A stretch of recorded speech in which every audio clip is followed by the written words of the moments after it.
Welcome to the training workshop on action research, pedagogical formulation, and teaching demonstration presentation. Before I present to you our speaker for this morning, and of course, we still have speakers invited to start then with the Philippine National Anthem.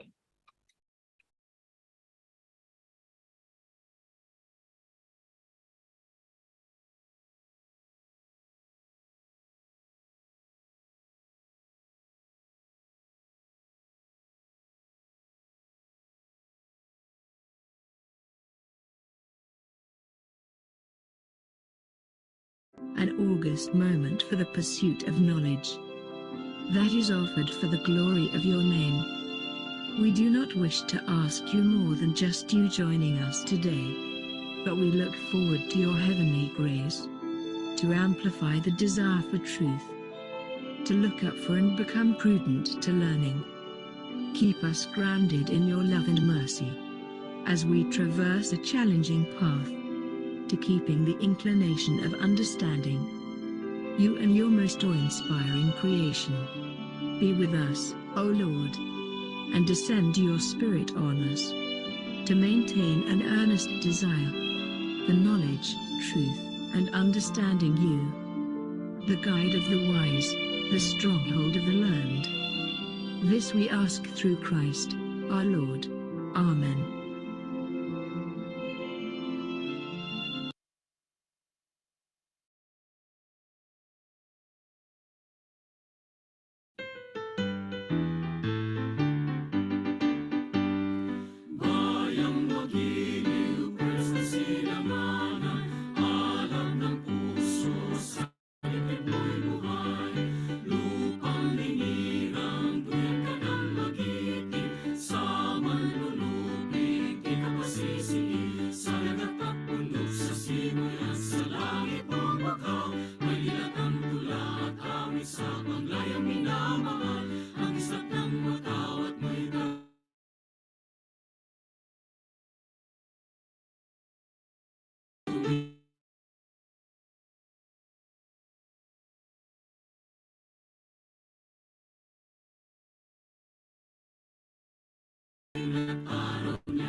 So once again, good morning, everyone, and to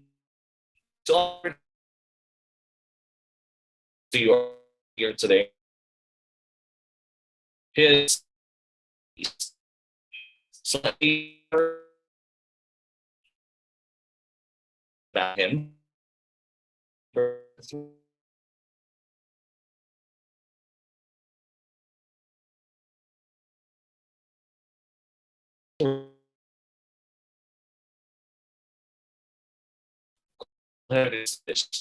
As a study cultural mission.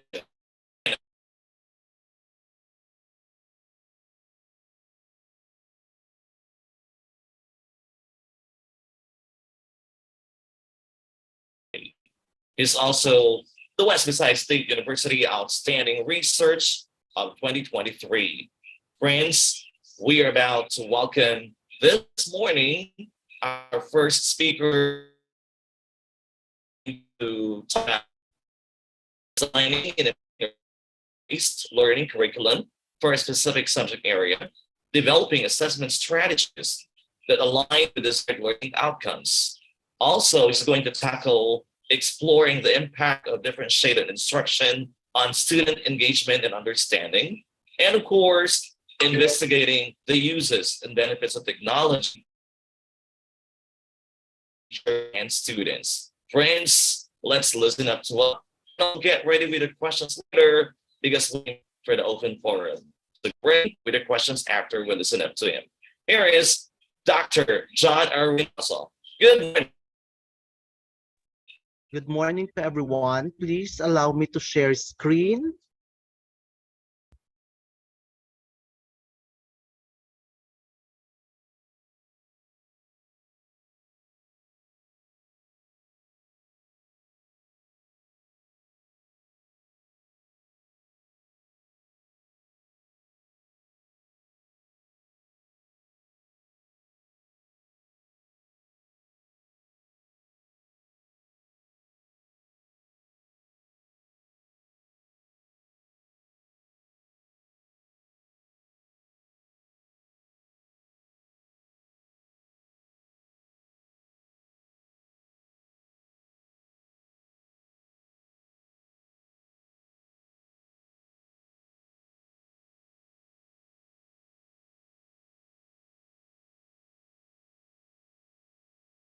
So again, to our participants, while our speaker is still preparing,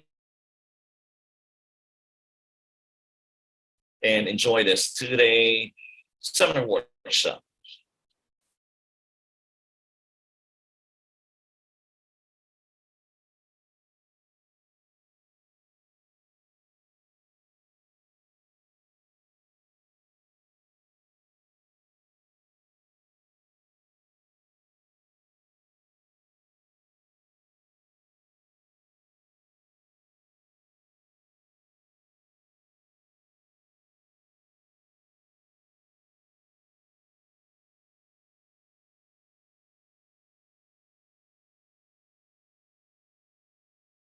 And also, guys, later in the afternoon, we also have another expert who's going to share the school's division supervisor for Research Program Division of Antique. We have Dr. Jeffrey Basilio. We also have another speaker to be presented, Dr. Jodon P. Satohito, Education Program Head, Guimaras State University. And we also have Dr. Gilbert A. Amistas. So please bear with us for a while. This is going to be a very enlightening morning for all of us, as we have Dr. John Erwin P. And again, this afternoon, we're going to present to you another enlightening speaker, Dr. Jeffrey B. Basilio. I guess Doc is almost ready and all set. So again, to all our participants, please bear with us. This is going to be a very exciting morning with a lot of learnings.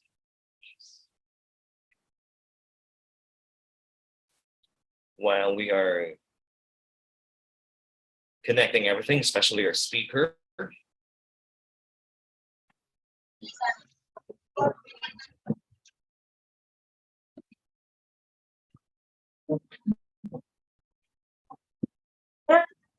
And again, we want to say thank you to the Philippine Institute of 21st Century Educators Incorporated and the International Organization of Researchers, Extensionists, and Inventors Incorporated. So this is very essential.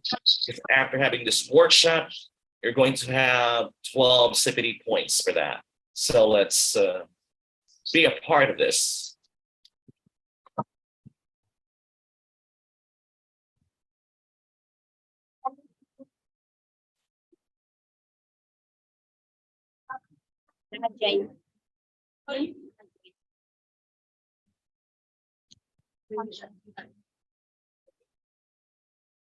Lang research natin, ma-upgrade man yung Apple na subok nga research based na din.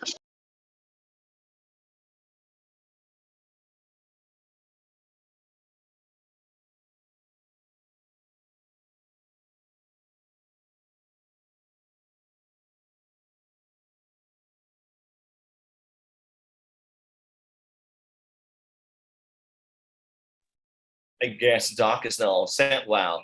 And the word was made flesh. This is really going to be exciting.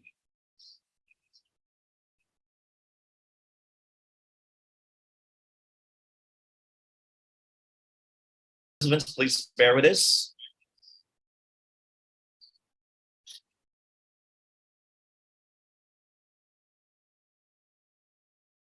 While we're trying to set everything gets connected, please keep your mood planted I'm sure this is going to be a very enlightening presentation from our first speaker from the West Visayas State University.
Good morning to everyone.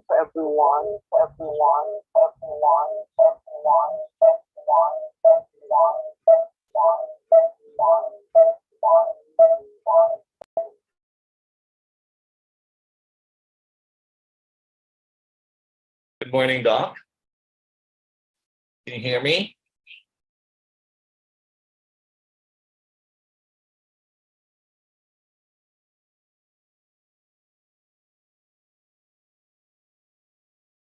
We cannot hear you, Doc. You must be muted.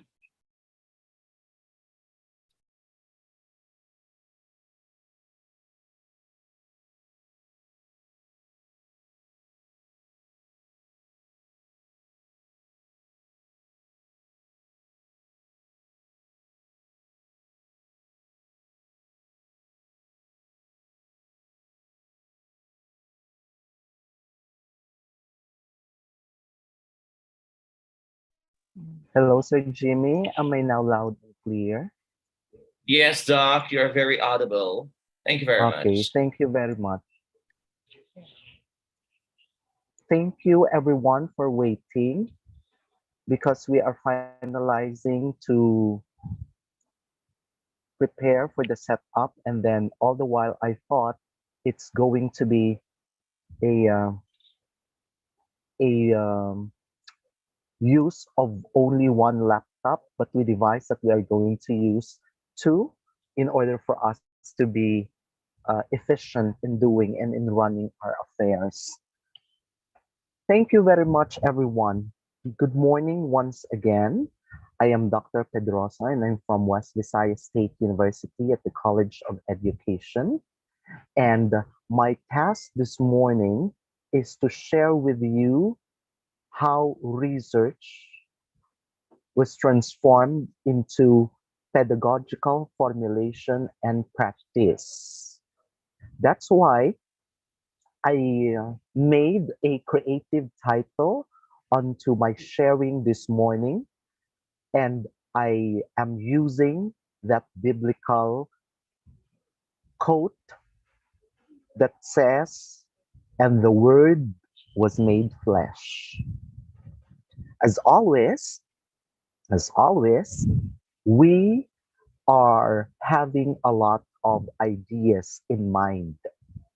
We are always very efficient in theorizing concepts that are running wild onto our minds. However, the big challenge is how are we going to put these concepts, how are we going to put these theories into an opportunity to formulate and practice on how we will be using research to becoming a strategy or a pedagogy on how we are going to teach. That is why we do not only make use of words, but rather we value these words in order for them to be put into practice. That is why the title of my presentation this morning is "And the Word was Made Flesh, from Research to Pedagogical Formulation and Practice."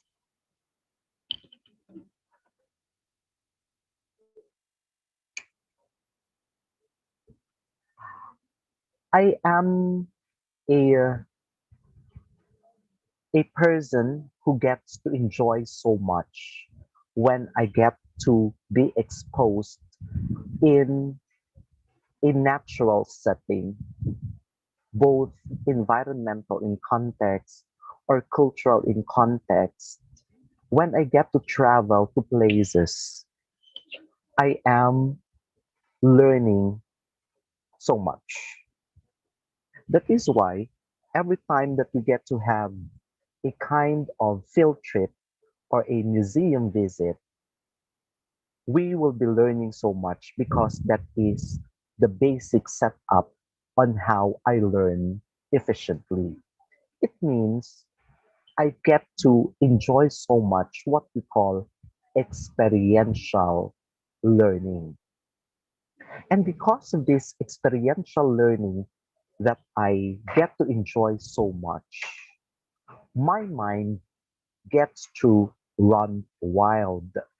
And whenever I get to return to my workstation, that's the place where I get to put all those experiences that I have in my different travels to what and how it could probably help me to make my classroom instruction exciting, not just in terms of making that exciting for the undergraduate students or the bachelor's degree students, but rather as well excited for the master's students or the graduate school students, or shall we call them PhD students as well. So I get to travel in different places and then I bring home my memories and then put that into how I am going to apply those inside the classroom. So it becomes like a cycle for me. What I experience outside the country will be brought inside the classroom. That when I talk about Thailand, so it becomes more realistic when I get to say the lesson or get to say the lesson out of my experiences to be more realistic to my students. And that's what makes them very appreciative of that particular effort. However, every time I come home, I am being haunted by the tagline until today. I am Iloilo, proud to be Ilonggo. It means that when I go out of the country or when I go to different provinces in our country, I get to become like the ambassador of Iloilo. That is why every time I get to brush elbows with locals like those people from Mindanao, when I get to visit Mindanao or visit Luzon area, they would always say, maganda sa Iloilo. Masarap doon ang mga pagkain, yung batchoy, and so on and so forth.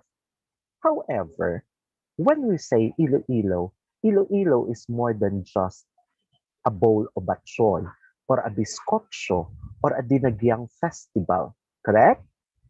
So, with that tagline, I would usually tell myself I have to be very conversant about Iloilo beyond the bowl of batchoy or the bizcocho or the pancit molo or the dinagyang festival. Or else, that becomes like as well a repetitive cycle of a story that we only associate Iloilo with our native delicacies. But rather, there are still more to that. So, thinking about it, how can I be making myself so proud as an Ilonggo? Which, in fact, if I am not familiar with the many heritage and the culture and the historical sites of Iloilo, how then I could appreciate more those what I have experienced and I have visited outside the country. So, nagiging stranger o estranghero tayo sa ating sariling bayan. However, I am not making money out of traveling because if you get to travel, then you will be the ones who would be paying for the expenses that you will incur while traveling. Yet, those expenses are made possible to be paid. It's because that I have a job as a teacher. Now, what is the connection of that traveling to my being a teacher? When I was in my PhD studies, I observed when I handled a class on tourism and um, tourism and and world tourism that most of my students, when I have the lessons localized to our context, it is as usual observation that I have as well observed to other students that when I gave them low scores, What happened was that they got low when I gave them a test. Their score was low. That was it. Moreover, during the discussion, I also observed that these students would only share ideas that they got from the stories of their parents, stories of their friends, which in fact they were also like strangers on their very own locality. What then becomes the responsibility of a teacher, and in that context, which we Ilonggos who are proud to be Ilonggos and then become like ambassador of Iloilo when we go out of the country and go to different provinces in the Philippines, yet we cannot even master our very own stories here in our own locality. And what would it be like? Could we utter the term or could we utter that concept, my city, my pride, which in fact you are simply like a stranger at your own locality? Or would you say that you are a proud Ilonggo with that? So what did I do? I need to blend my experiences in my travels abroad and within the Philippines in order for me to formulate my very own challenging part as a PhD student, which is to do an action research. Here, I just simply went back to that beautiful line of that Ilonggo hymn. The title of our of that song is Dakbanwa. And what is that very beautiful line which I am showing to you, highlighted in yellow, that propelled me to do something as a part of my action to claim that I am Iloilo, proud to be Ilonggo, that I have a colorful history and a golden heritage. There it goes. When I get to ask stories that relate to the history of Iloilo, most of my students could not share to me a first-hand reading that they got from literature, but most of which are even erroneous and golden heritage, which in fact, when they get to share to me, it is as always that we would only talk about batchoy, pancit molo, and so on and so forth. Bizcocho and Dinagyang Festival. Which, if we are going to stay on that very level, what happens of that colorful history and golden heritage? It made me pause. And then I said to myself, why don't I get to immerse myself to bring history inside the classroom and heritage and take some little actions beyond that notion that my output is going to be my action research for my PhD degree. Same with that you are now starting to share a pedagogy on history and heritage to the students. There it goes. To make it well, it has been 20 years and counting, which in fact, if I am going to ask myself, I have also my own tidbits of little achievements. And in fact, most of which that I always involve my students to different experiences, that I bring them to conferences, seminars, workshops that even just within the country or even outside the country, like in this case, was taken in Thailand and this was in Baguio and so on. However, why won't I be that teacher Why can't I be that teacher who would make use of our own local history and heritage for them to appreciate as well local history and culture as students who are majoring in social studies or master's degree students who are majoring in social studies or even PhD students who are majoring in curriculum studies. So what I would do is I have to expose them to how I was as well triggered by that personal exposure to different heritage sites and understanding local history through the visits in different heritage sites. So, little by little, it becomes my very own trademark that when you are inside my class, you have to expose yourselves outside the four walls of the classroom. And that becomes now a very good picture of an experiential learning and at the same time, a learning that would make a very good mark on understanding history and culture in one way or another because you are exposed to the real world. What is the big challenge as a classroom teacher? You need to think globally and act locally. That is why I, if I talk about the seven wonders of the world. Basically, I could not bring my students to visit the seven wonders of the world because it will cost so much for them. Yet, using a platform like the use of multimedia could make them appreciate the seven wonders of the world when it is brought inside the classroom. However, that is very synthetic as well, which in fact, at the tips of our fingers, we could already click Google or YouTube, and then everyone already has the access to look into these seven wonders of the world in that particular case. So I told myself, I have to act locally.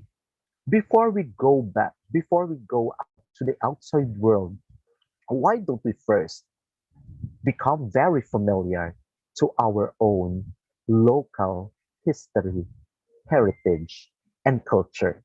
That is why these impetus have brought me to that stance of doing this action research.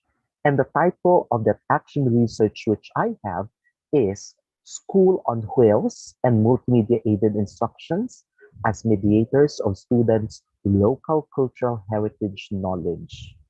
Because if if we are going to go back to the story of I am Iloilo, proud to be Ilonggo, my city, my pride, and colorful history and golden heritage, even if we'll have the three times of reincarnation, it would be very difficult for us to master the Ilonggo cultural heritage and the history because it has millions of stories to tell. Thinking about it, that these stories are very unique, when we put them inside the classroom or make use of those inside the classroom, it is very difficult for our students to remember the different details, dates, personages, places, events, and so on and so forth. However, what is so intriguing about it? When we talk about Ilonggo heritage, students share less. I don't know if they are very familiar to their heritage, that they are just simply nostalgic, that they get to be so immersed and they could not put those in words, or they are not just simply familiar with that. That is why it is very less for students to as well share about their own local culture and heritage. That is why I have to make use and understand how students would respond to our local cultural heritage knowledge, which in fact, when we talk about knowledge of cultural heritage, there are two ways to understand it. One is the historical knowledge of different heritage sites, and then the other one is the architectural knowledge of the cultural heritage sites. Now, what did I do with this? I exposed them to different heritage sites in Iloilo. So it took me like 8 weeks in order for me to finish this procedure. And when they go back inside the classroom, I reinforced it with a reiteration of these different heritage sites that they visited through a multimedia instruction. It means that basically you won't really go wrong if you're going to use or blend the two strategies and for you to make an efficient action out of the problem that you have seen. However, there were as well chances that I have entertained onto my mind. What if I am going to conduct a research on which of these two mediators would really predict the improvement of students' local cultural heritage knowledge, and that is on the parking area of my endeavors. But in this action research that I did, I blend them together. So what had happened? It helps students understand local cultural heritage. It's because that they visited the different local heritage sites, and inside the classroom, those ideas and those things that they saw when they were on school on wheels or in their field trip was reinforced by a multimedia aided instruction, which in fact it is taking advantage of their very own favorite thing to do, the use of the internet or the use of technology. That is why it triggered them for them to appreciate local cultural heritage knowledge in the area of history and architecture. And I may say that in one way or another, it has improved. Okay? Now, where is this now? From that wild idea of traveling in different parts of the world, it inspired me to do a research on local cultural heritage sites. And I put that practice into the classroom, which is the pedagogy. And it all returns to what we call the effort of research. So it means if you found a problem, then get yourselves curious and come up with a simple research on how you're going to address the problem. And then document the procedure and it becomes an action research. And in that sense, you could have it, the results could be published, just like what I did, that I have the paper published in the International Journal of Arts and Humanities Studies in Al-Kindi Publishing in, in London, Great Britain. And there it goes. You see the beautiful cycle of research to pedagogical formulation to the so-called practice inside the classroom. If it is done in a full cycle, you will see the beauty that all these are connected in a hoop that never ends. Okay? Now, there it goes. Little by little, I get to be so familiar with the different Ilonggo heritage sites myself. And every time I get to pass by the different churches here in the city, my mind blinks with a lot of stories to share. It becomes a home, our home. Take a look. These are my homes. Homes. Take a look. Ah, see? That house is very beautiful and it is a home for me every time I get to visit that house. It is called the Yap San Diego Ancestral House in Cebu City, Cebu.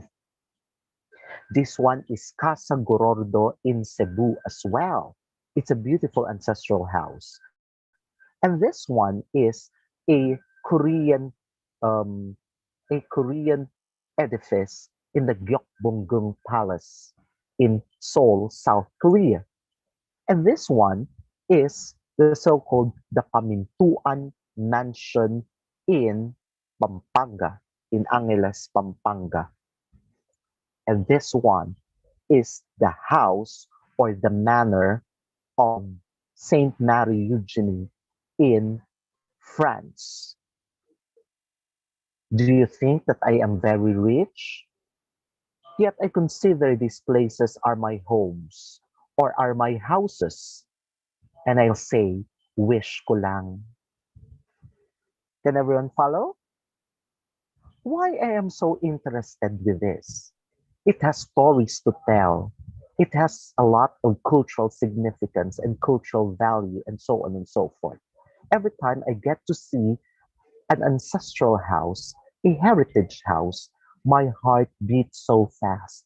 It's because I get so inspired of listening to the stories, and whenever I am exposed to this kind of house, my mind runs so wild, runs so wild. Why? I grew up in in a in a slum area without having a very sturdy and a dignified house, but at least our house in that illegal settlement area is more dignified compared to our neighbors. And that is already a very good blessing to me. No? Yet, I value this kind of concept that these houses would house different cultural stories. It becomes an avenue of cultural transmission. It would as well tell that these houses has its historical and cultural significance. I don't own these different properties in different parts of the world, but I have visited those and I was able to get a story of those. That's why I call this my home. In terms of putting this onto my own name as a part of my property, wish ko lang. Okay? Now, because of that, I was so inspired when I visited this house in January 2013. I was just about to write my dissertation as a PhD student. I was so intrigued with the pristine condition of the house and its very welcoming ambience and its mysterious placement among the many trees growing around it, which we call balete, or in the local term, we call it lunok. And every time when we hear about big trees, tall trees, century-old trees, balete tree, we would always associate it with creepy stories like Capre, White Lady, Duende, and so on and so forth. Yet, I don't care if there are Capre or Duende or White Lady in those, but I am not in love with the White Lady or the Capre or the Duende. I was so in love with the house. So who cares with a white lady if there is white lady there? Because it's a beautiful house. Remember that I grew up in a legal settlement, not having a beautiful house, but this house is mine, not because that I own the property, but because I have a story. So, what I did as a PhD student in writing my dissertation, I ventured on writing the history of the so-called house named Casa Marikit. And Casa Marikit is named after the heiress of the house, and her name is Maria Salvacion Vertu Haveliana, a famous family here in Haro, Iloilo, and her palayaw or nickname is Marikit. Ah, see? Marikit. So, Doña Marikit got married to the former vice president of the Philippines in the person of Don Fernando Lopez. That is why there were a lot of notions when I've heard that Casa Marikit is just always associated as Lopez Mansion. And when people get to say that, I I am always taken aback if I am going to correct them or not. But in my own little way, I do my own effort to have those ideas corrected by starting with my own students or the guests that we have in our university that I am being requested to bring them there and retell the story. Because the Casa Marikit is not a Lopez mansion, but rather it is Don Julio Javeliana Mansion. It is owned by the Javelianas.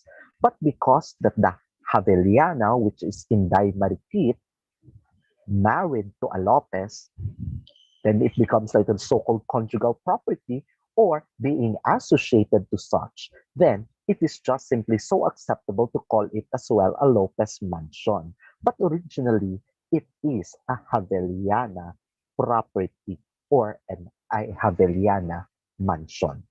Now, what I did was to conduct a research on this heritage house. And it took me 1 year and 7 months to finish my story. And what were the stories that would reflect the so-called Casa Marikit as an Ilonggo cultural heritage site? I was able to gather information about the Ilonggo elite culture because the owner of the house is a sugar baron, a banker, and a money lender. See? And there are also stories about Ilonggo superstitious belief stories. I am not saying that there are kapri, there are duende, there are white lady, but what I am trying to drive as an idea that there is a story about a kapri, a duende, or a white lady. I myself was not able to see those. Or probably during the conduct of my study, I was just so busy that I was not able to appreciate their appearance if they really had appeared in front of me, or probably they just simply helped me to finish my study because I was too friendly for the house. And I was also able to make a very good report onto different parts of the house. That's why I call it an architectural wonder. Doors has its stories, ceilings, walls, stairs, the sala, the bedroom. It is an architectural wonder. Most of those children, almost all the children of Inday Marikit and Don Fernando were named after biblical names. And all the daughters that they have were named in honor of the so-called Marian devotion. And inside the house, there are a lot of collections of Marian images. And even in front of the house, there is the so-called Lourdes Grotto. So it's still Marian, correct? Probably it has been triggered by the so-called culture of Haro, which is rooted in Our Lady of Candles, Nuestra Señora de la Candelaria. And today, this beautiful house serves as a house museum today. See? Because of research, I was able to discover these different facets why Casa Marikit is considered as an Ilonggo cultural heritage house. So what did I do?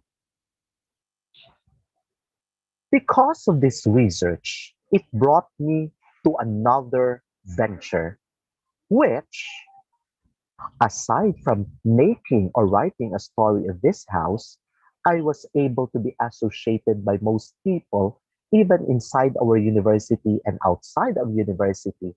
There would be, or even most of the people would not be calling me by my name, but they are already associating and calling me as Inday Marikit because my own dissertation is about Casa Marikit. So I stood by it.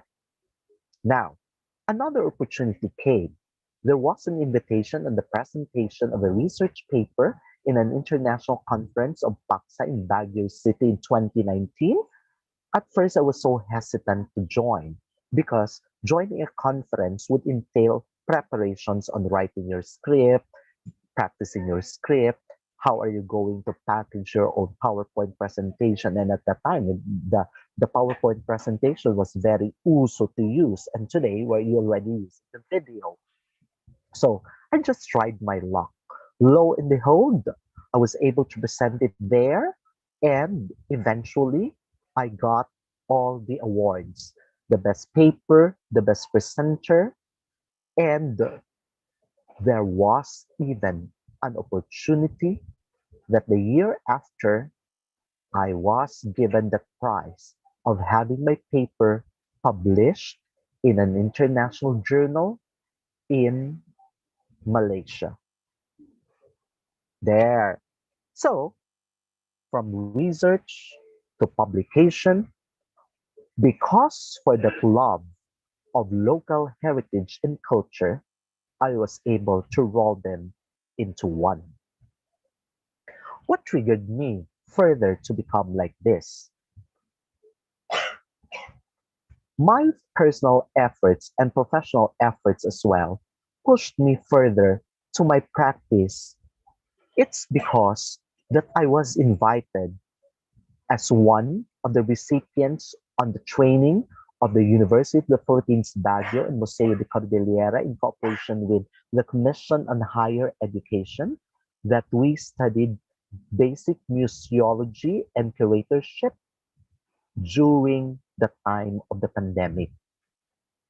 And it was a year-round training that we meet virtually every Thursday and Friday from 10 a.m. to 12 noon. And then I was able to finish the said training. And just last year, I went again face to face to Museo de Cordillera at UP Baguio for the face to face training. So I had been in this program for 2 years already. However, opportunity came my way that my friend heard that I was on this training.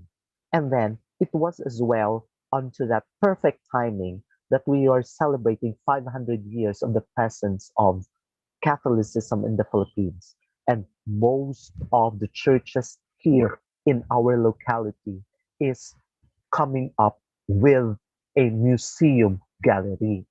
So I was asked by the Santa Ana Parish, that is Molo Church, to help them put up the museum gallery for that affair.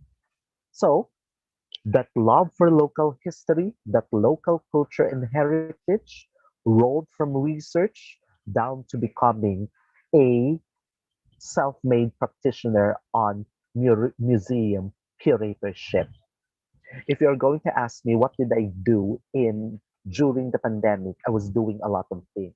I wrote research, I joined free conferences, and then I helped putting up the Museum of Santa Ana Parish, and then so on.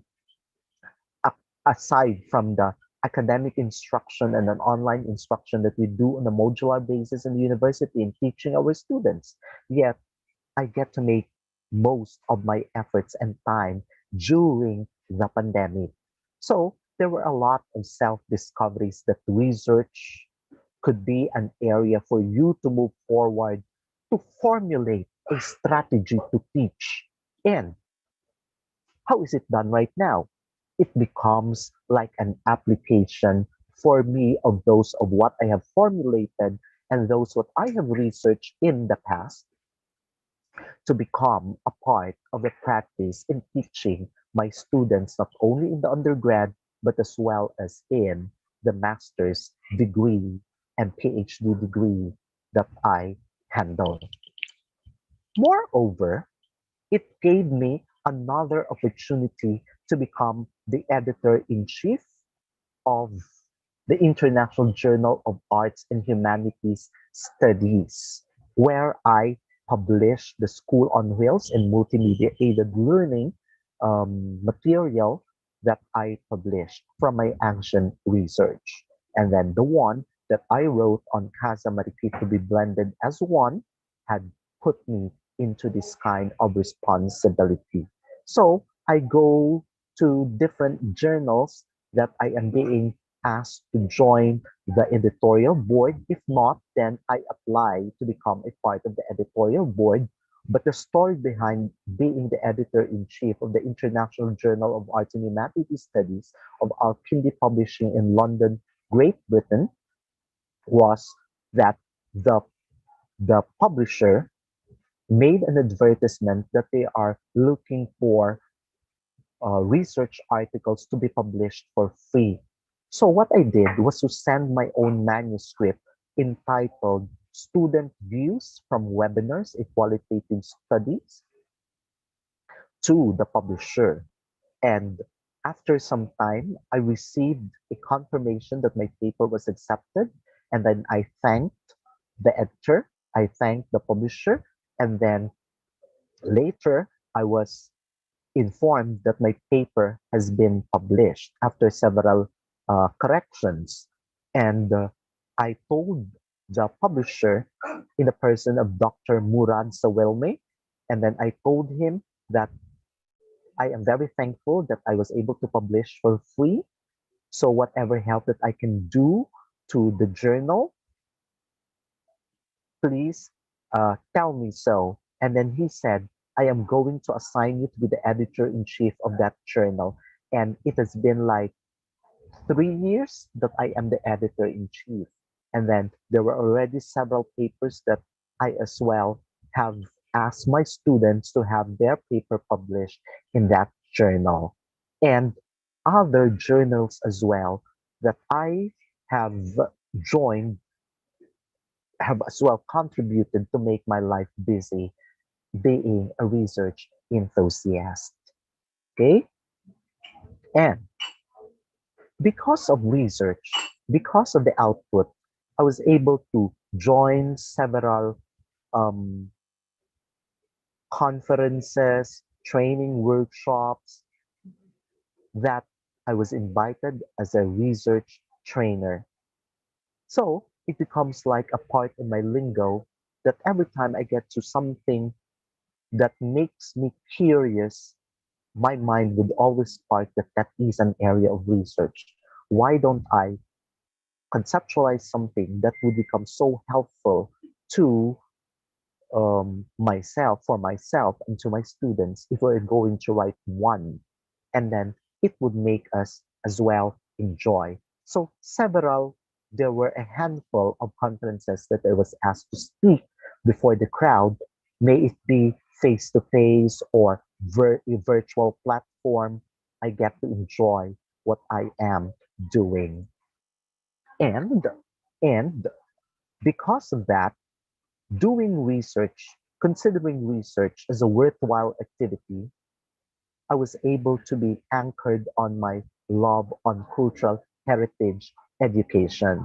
That's why every time I get to travel in different parts of the Philippines or when I come home from a trip abroad, I bring cultural memorabilia and then I make my own, like this part, like this one.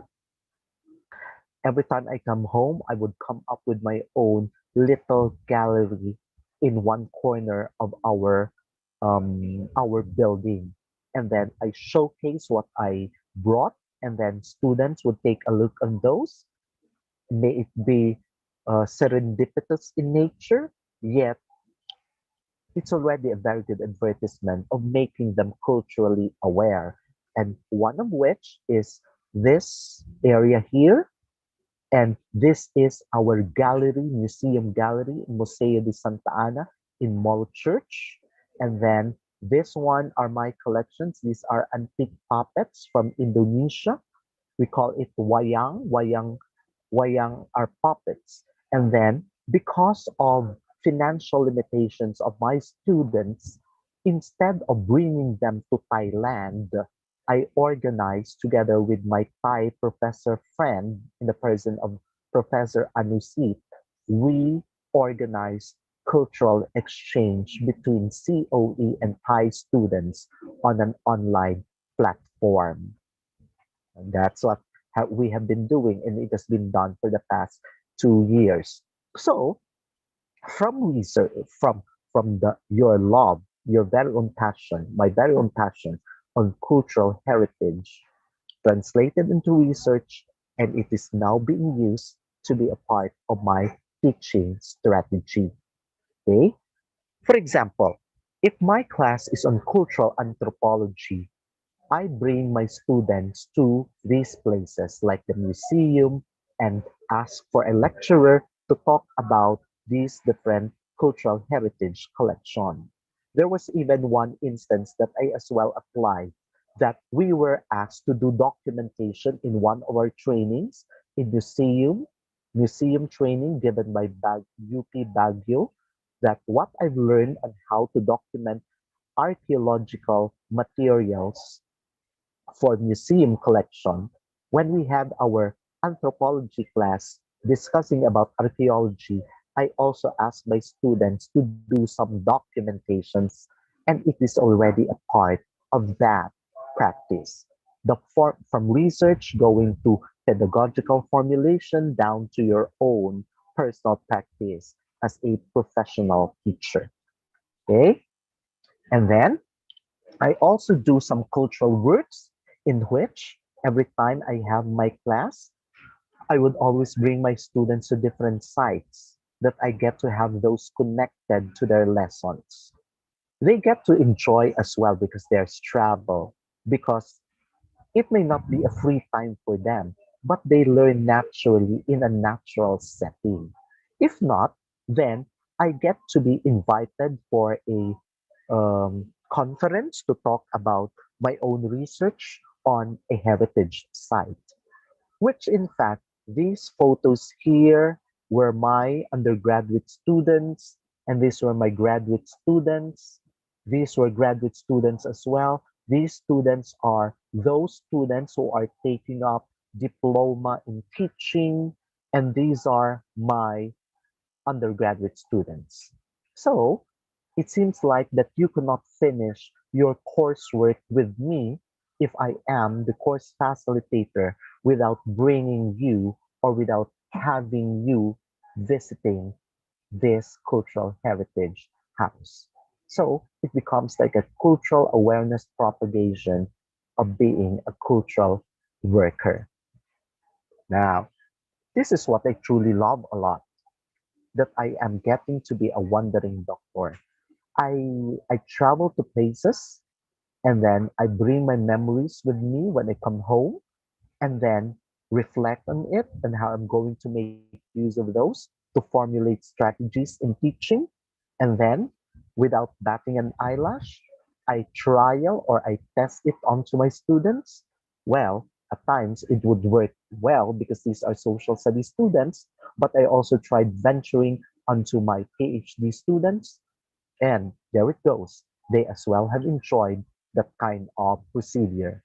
You'll see, from research to pedagogy or formulating strategies to making those formulated strategies to become a part of your practice. Research is a worthwhile activity for me. And then I work with my co-teachers, I work with my students, I work alone, and I even work with my friends. So in the past 3 years, 24 publications and still counting. In fact, these are just simple researches, which would not require you to do chapters 1, 2, 3, 4, 5, and so on and so forth. We are venturing on a so-called research publication in an IMRAD technique: introduction, methodology, and results and discussion. That's what it is. So it would only run you like 15 pages, including the abstract, plus your list of references.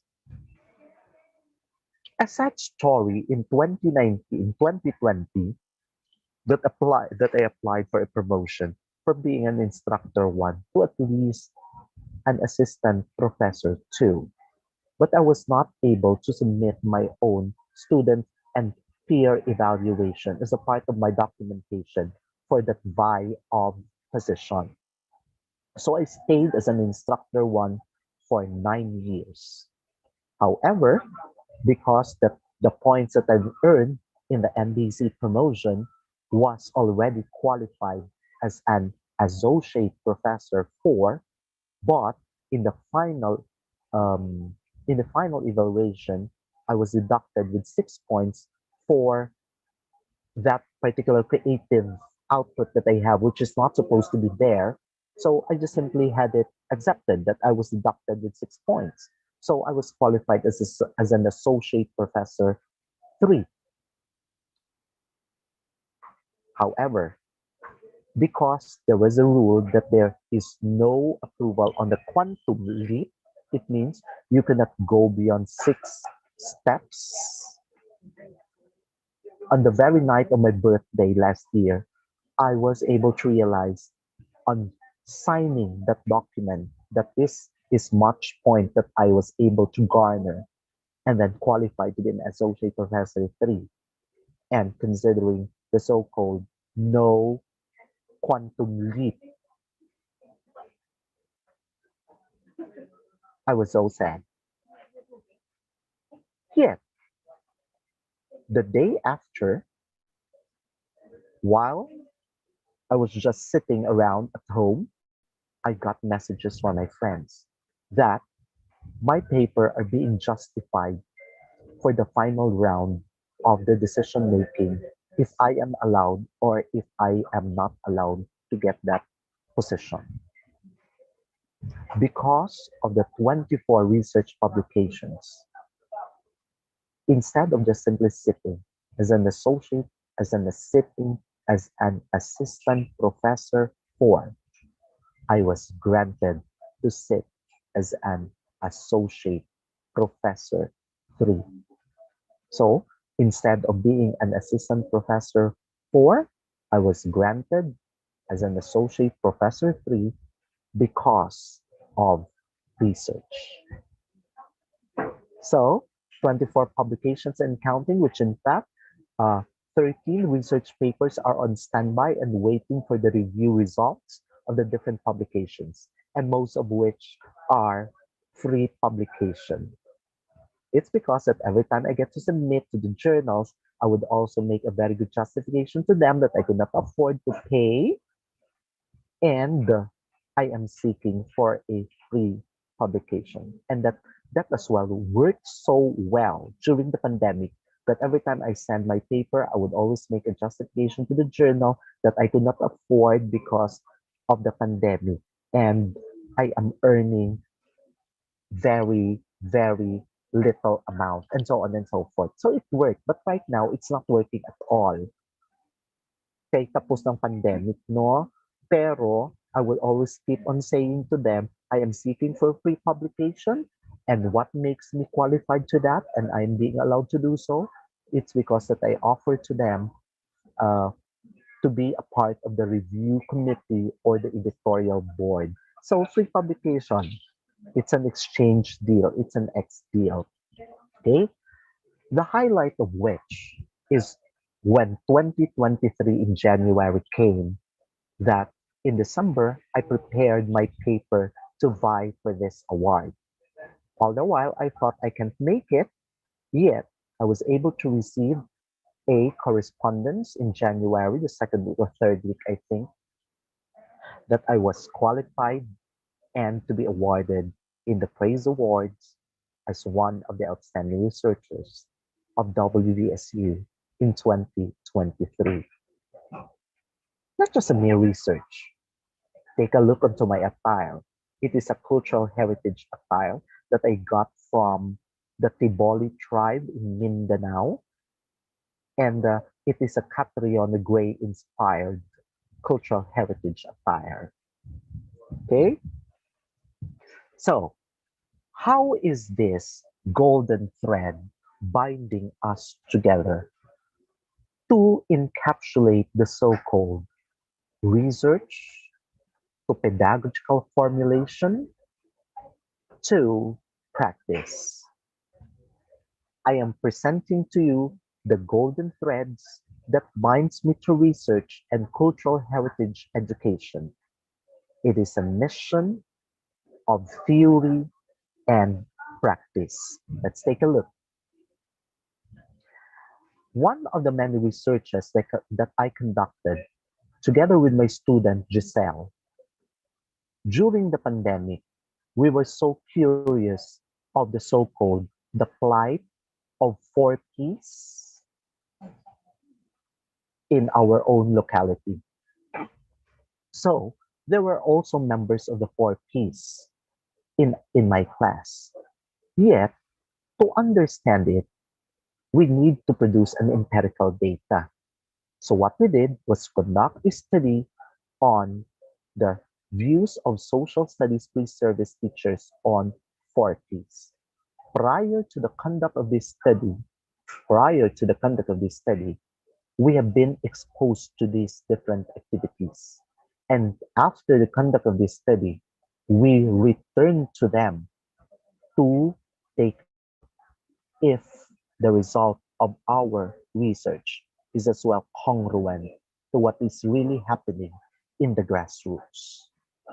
These are 4Ps members here and here and this one, and a training given to them. So the practice that I am doing right now on bringing my students to the field work of training 4Ps as a part of our exposure and community immersion in understanding concepts in social studies is backed up by research. And it continues, and my students have proven it to become an enjoyable activity because it's already a part of a practice produced by research. The other one is the so-called school on wheels and multimedia aided instructions to understand local cultural heritage. So what I do is that I bring my students to different local heritage sites for them to have a very good exposure of. If not, then I bring, if there are students who could make it as far as Metro Manila or bringing them as far as Baguio, then I really slip into the schedule that they could visit areas for them to appreciate heritage. This one is in Molo Church. This one is in Santa Barbara Museum. This one is the Maritime Museum of Iloilo. And this one is in Casa Marikit. This one is in uh, the Mother House of the Dominican Sisters. And this one is the Spolarium and the National Museum of Fine Arts. And this is the Manungul Jar in the National Museum of Cultural Anthropology, and so on and so forth. So the more that they get exposed, the more that they get to appreciate heritage, the more that they get to have beautiful stories to tell as part of their first-hand experience when they become teachers themselves teaching social studies. The other one is learning local history and culture through museum visits, a reflection of pre-service social studies teachers. It's because that these ones or these different museum sites are giving them a walkthrough of heritage, a walkthrough of culture. So, because of this study, we organized museum hopping series. See, last year we conducted 3-part series of that museum visit. And aside from that, we are also conducting a walkthrough in different heritage sites. Okay. The other one is students' views from webinars, a qualitative study. So I wrote it myself because I was invited to join a research presentation in the track leadership organization, and I presented this study to that research conference. And after conducting this study, I was able to realize that students get to learn well through webinars. That is why a year after having this paper published, I asked, this was in 2020 during the height of the pandemic, that I was busy writing my research paper. And then in 2021, I asked my students that each group in our different classes would organize webinars. And these are just 5 of the 16 webinars that we have rolled out. And they were not the only ones who would be participating in the webinars. We have invited as far as Mindanao and Luzon, and then people from Leyte, and then people from Capiz, and so on and so forth. So that webinar that we conducted, 16 of those, and 16 of those are really for free. So it was a good move for us to do such. It's because I have commissioned my former students in the graduate school who have already had their papers published to present their paper before us because we have themes on a different webinar to be conducted. Okay, so the beauty of that is that students learn through webinars. And because I learned that students learn through webinars, I asked them to organize webinars to be rolled out not only for themselves, but they got to enjoy inviting their friends coming from different regions. And we did that in 2021 to 2022. And then we found out that the popular online platform during the pandemic was the so-called Google Meet. So we wrote a paper on the use of Google Meet as an online platform for students for class discussion. That's why I asked that aside from the conduct of different webinars, we made use of the Google Meet as an online platform. And then from there, we also reinforced it with the use of class discussion that had helped so much in understanding the beauty of making use of Google Meet as a tool to academic practice. The other one is, what are the motivations of social studies students in online learning during the COVID-19 pandemic? We found out that most of the students would enjoy uh, activities for them to go on their own and then to feature themselves in as much as they could have the opportunities to beautify themselves, to become like vloggers, to become like models, and so on and so forth. That is why I took advantage of their very own technological motivation. So I asked them for their performance task activities to make a summary of the different issues and the different lessons that I rolled out to them. So they made this poster and then have it posted on our 3S Society website. Same thing with this one. And then, because our class is landscapes and places of the changing world, I asked my students to come up with a vlog of the different places of the Pacific Islands. So this one is one output that could be seen in our website or in our Facebook page, 3S Society. And then a tourism promotion leaflet that they also took advantage of to be produced during the time of pandemic. So most of them gets to be so excited when you ask them to provide an output to prove their learning in an online learning setup during the COVID-19 pandemic. It's a part of my novel action that despite that I am not receiving any pay,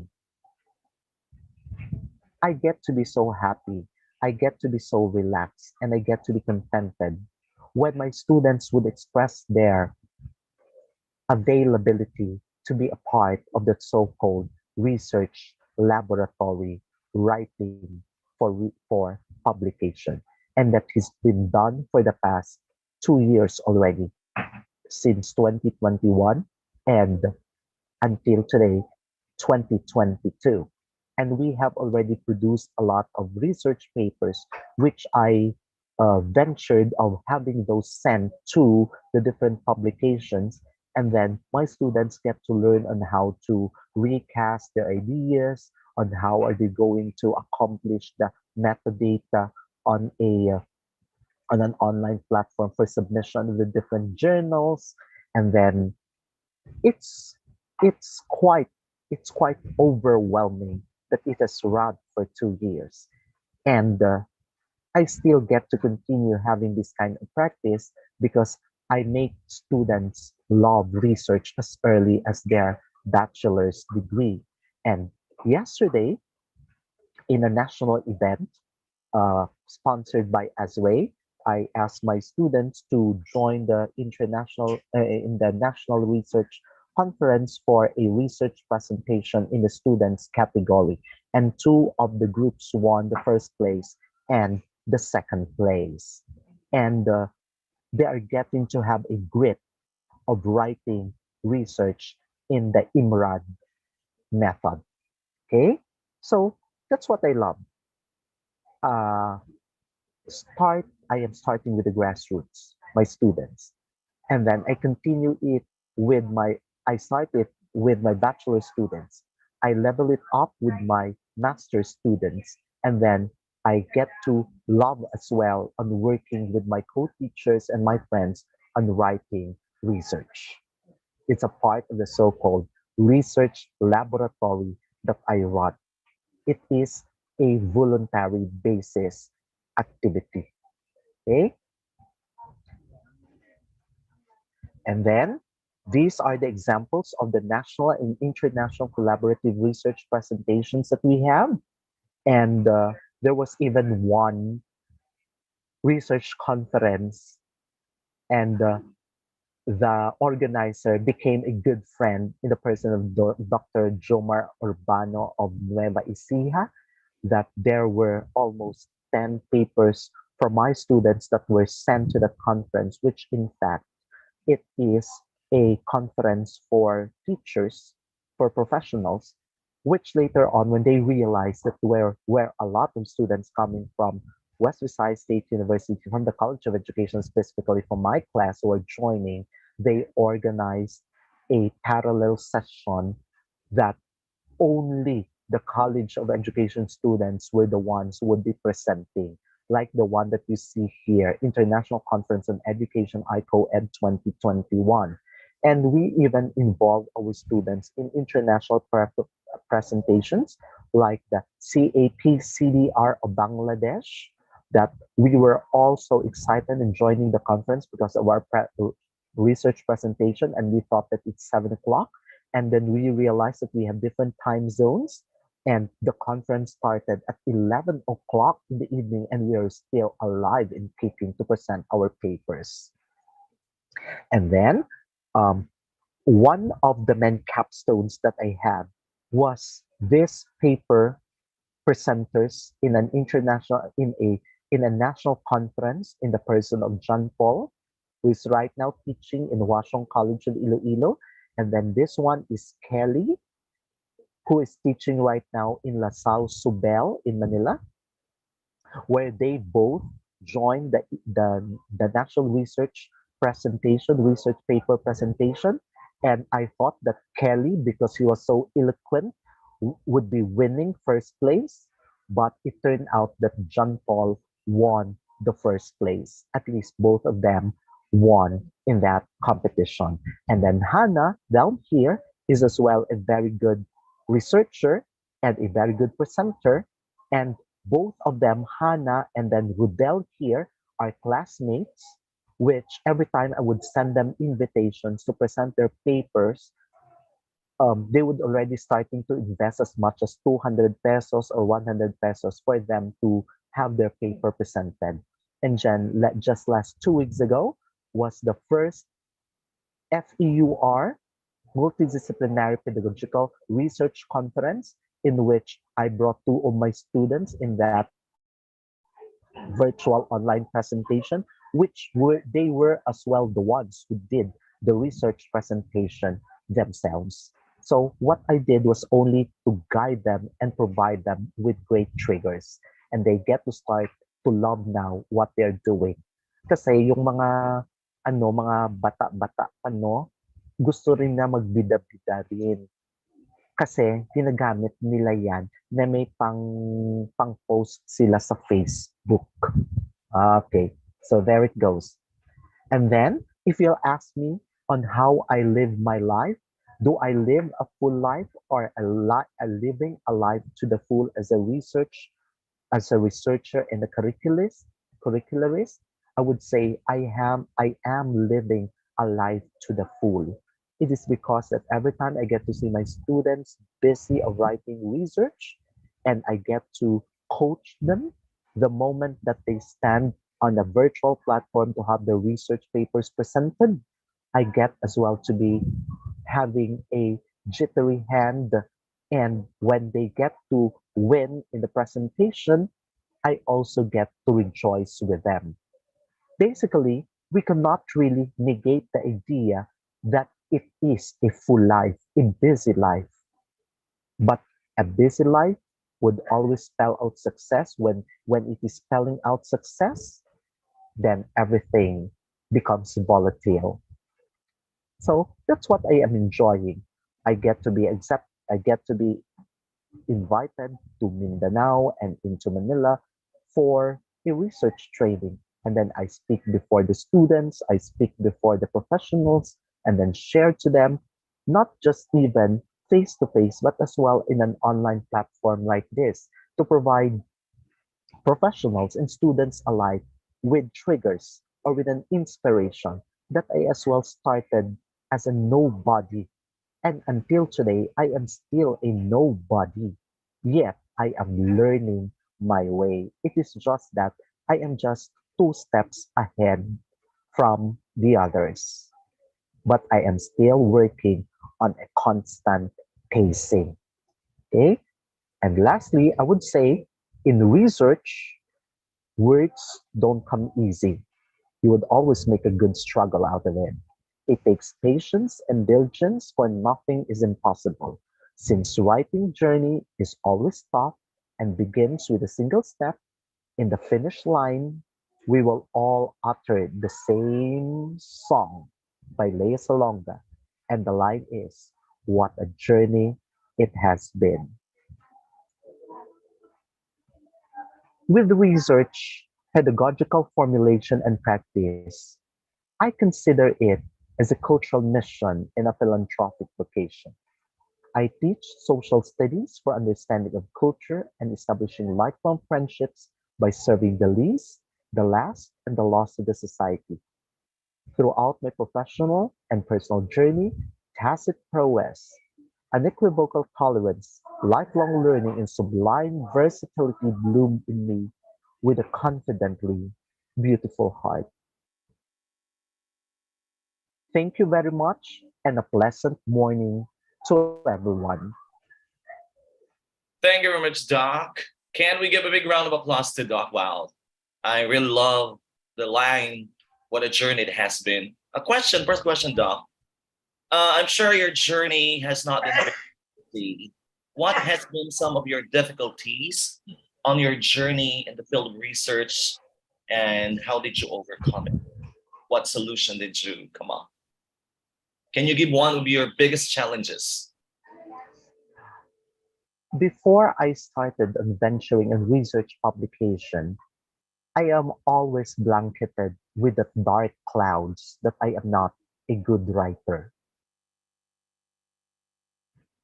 Because I am very lazy to pick up a pen and grab a sheet of paper to write my thoughts. And it is always an excuse for myself to say, I don't have the leisure of time to do research. I'll just simply do other stuffs that would make me enjoy, which is like watching the YouTube, the TikTok, the Netflix, and so on and so forth.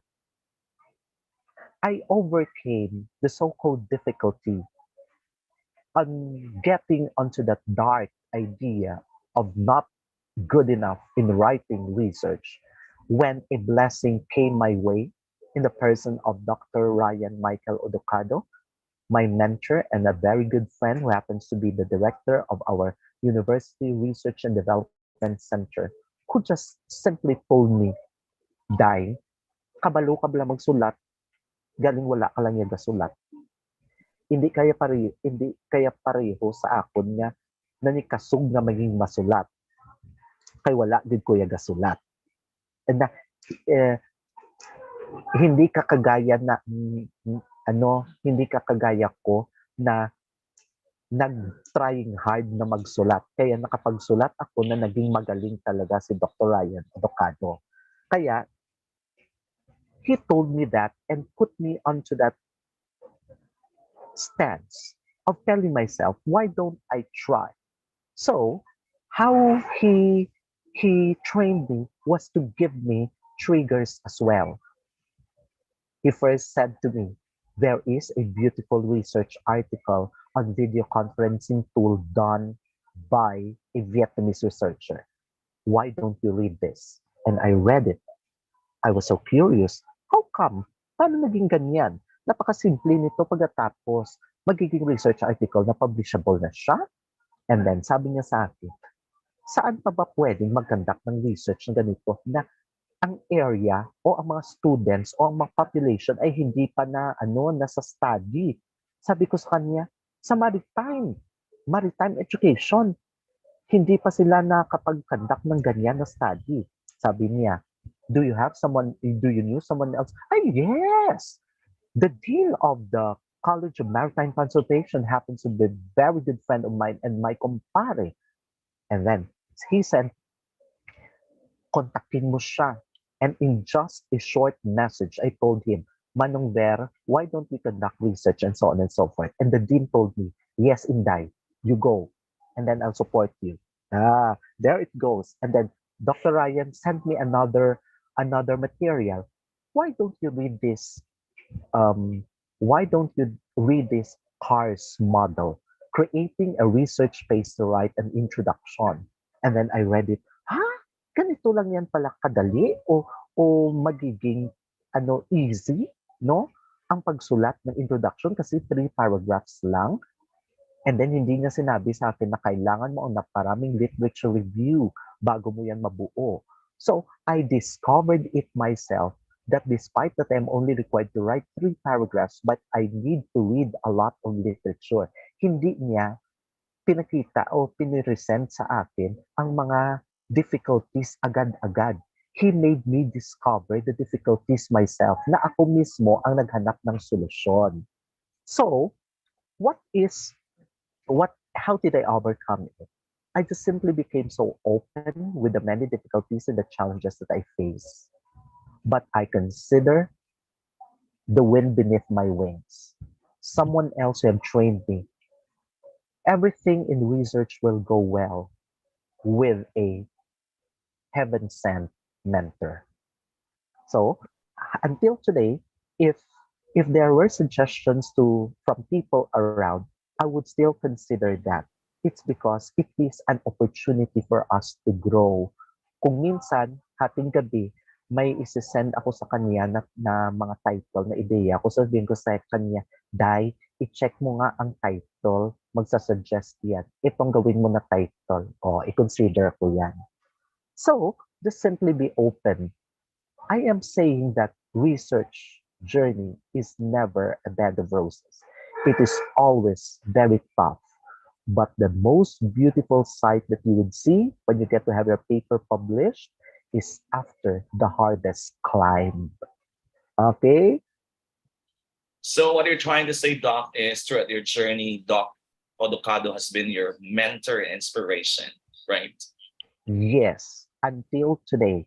And he is pushing me so much because he is telling me, kaya mo na yan, kaya mo na yan. Kung minsan, kaya ko, pero wala naman ako time. Kung minsan, kaya ko, may time ako, pero tinatamad naman ako. No? Pero, he is there, very constant in guiding me on to this kind of endeavor. And then he has been involving me with so many projects that he gets to let me stand before the crowd and then become a trainer of research writing, both virtual and face to face. And it is a learning experience as always. I am not saying that I am a very good researcher. I am a research enthusiast who is still growing to becoming a beautiful flower. Okay. One final question, since they're also teaching undergrad students, how do you motivate them considering now you're having face-to-face classes?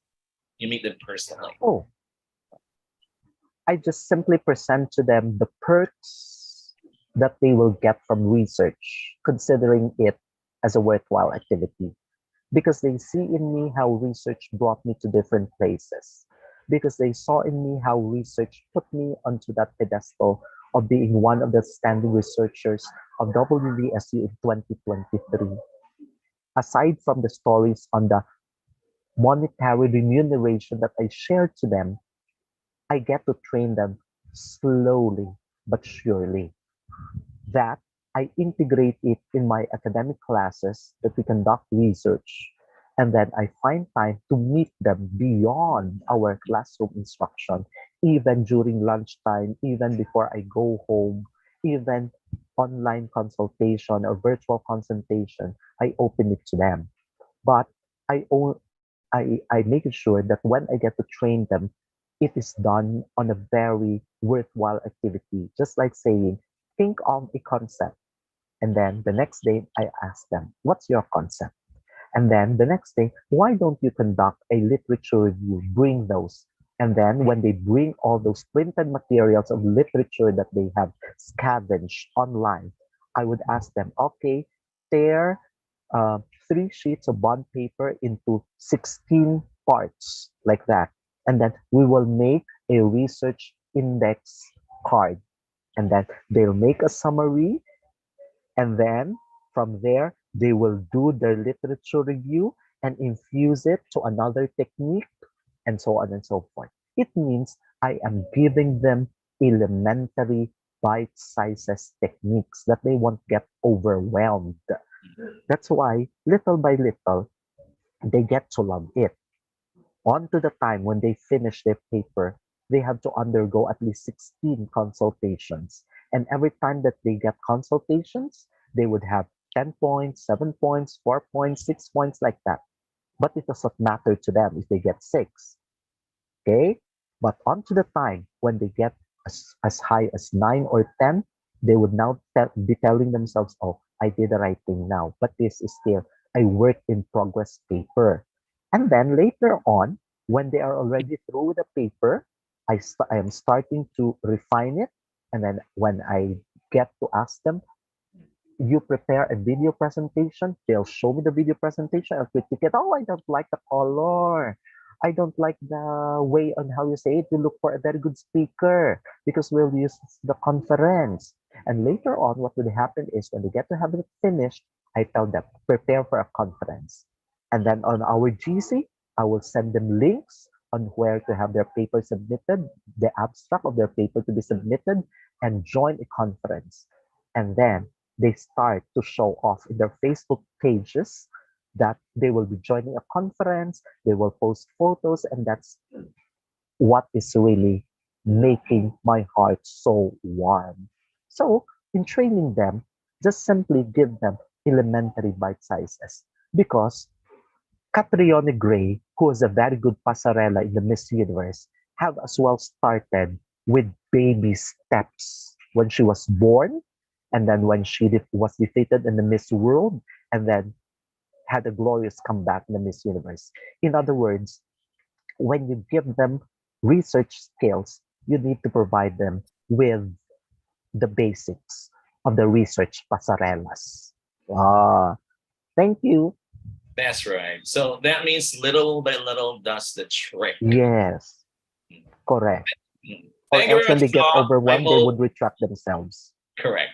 Any Doc, congratulations for being the best researchers of the Best Besides State University 2023. I hope you never stop inspiring the students, the professionals, and those also taking higher level of education to believe that research is something beautiful. Thank you very much, Doc. Let's give Doc a big round of applause. Hope to see you again, Doc.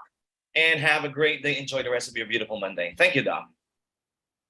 Thank you very much, Sir Jimmy. Please extend my warm regards to Tito Rome. Sure, Doc. Hope to see you in flesh. Bye-bye, Doc. Thank you. Bye-bye. And again, thank you very much. Wow, that has been really a very inspiring Monday morning. So we're going to be back in the afternoon. We're going to introduce another speaker from Gimmer State University. And I hope that you guys really have learned a lot of things. The talk that Doc has shared with us is not something educational. It's not just something informative, but it's something also very inspirational. So for the meantime, guys, let's enjoy the rest of the beautiful Monday. Let's have a great lunch and see you back later in the afternoon at 1 p.m. as we are also about to introduce, or we are going to introduce another speaker is going to inspire all of us on this 2-day training workshop on action research, pedagogical formulation, and technical teaching demonstration presentation. So we're going to bring Dr. Jodor P. Satohito, Dr. Program Head of the Gimmer State University later on. So for the meantime, guys, enjoy the rest of the day. Enjoy your lunch. See you later at 1.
Mic test. Hey. Mic test.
Once again, good afternoon, everyone.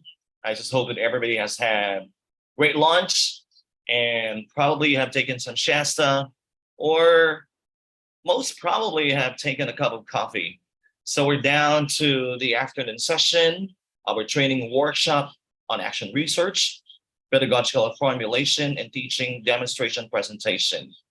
And we are about to introduce to you guys our very special guest speaker today, and he's going to tackle some very important topics like understanding the basics of action research process design and implementation, using action research to improve student learning outcomes, best practices, and effective strategies. He's also going to talk about how to conduct an action research study in your own classroom or school hands-on training and support. And of course, he's going also to talk about data analysis and interpretation for action research tools and techniques for drawing meaningful conclusion from research data. So again, guys, after having heard this morning John Erwin P. Pedroso, it's time to introduce, ladies and gentlemen, the school supervisor for research program, Division of Antique. Let's listen up to him. And of course, again, we're inviting everybody to pay attention and get ready with your questions, because I'm pretty sure our speaker, Dr. Geoffrey Basilio, is ready to answer all your queries. So again, guys, please welcome our afternoon session speaker. We have Dr. Geoffrey Basilio. Let's give him a big round of applause. Good afternoon, Doc Geoff.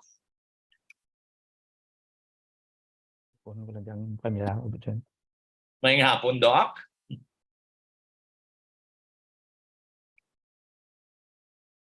Okay, thank you so much, sir. You're welcome, sir. You may go ahead, please. Okay, so once again, good afternoon, facilitators, my fellow lecturers, and my dear participants to this training workshop on action research, pedagogical formulation, and teaching demonstration presentation. First and foremost, I would like to thank the Philippine Institute of 21st Century Educators Incorporated and the International Organization of Researchers, Extensionists, and Inventors Incorporated, specifically to Dr. Romy Moralista for giving me opportunity to become part of this training workshop. So I would like to say thank you so much to the facilitators for this opportunity this afternoon to become one of the research persons to discuss the topic action research. So this afternoon, I am tasked to discuss the topic action research. And in this topic, I will comprehensively explain to you the concept of action research and its processes, including how to write action research proposal and completed action research based on the guidelines set by the Department of Education. So I understand that most of the participants of this training workshop came from the DepEd. That is why my discussion will focus on how DepEd teachers and personnel conduct action research. So for you to understand better the concept of action research, so please allow me to introduce to you first the two general approaches of research. So I have to project now my slides first.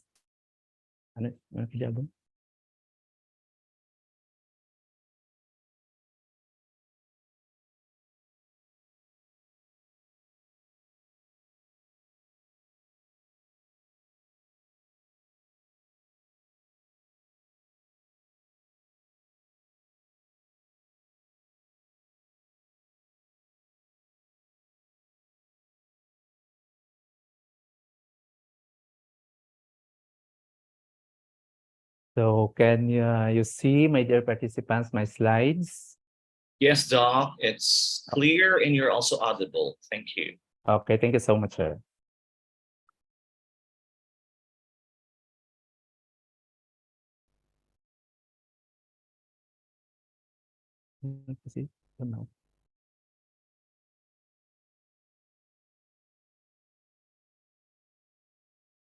Okay, so again, I would like to present first the two general approaches in research for you to be able to understand the concept of action research.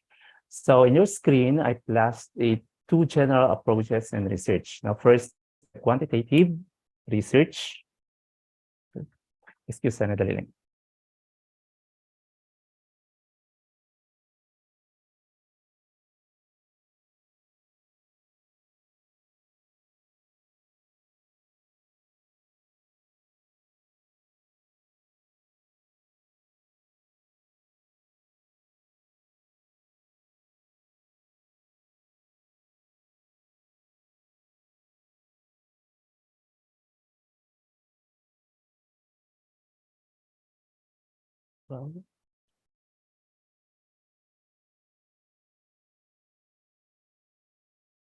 Sandali lang gamit. Okay na? Hindi pa?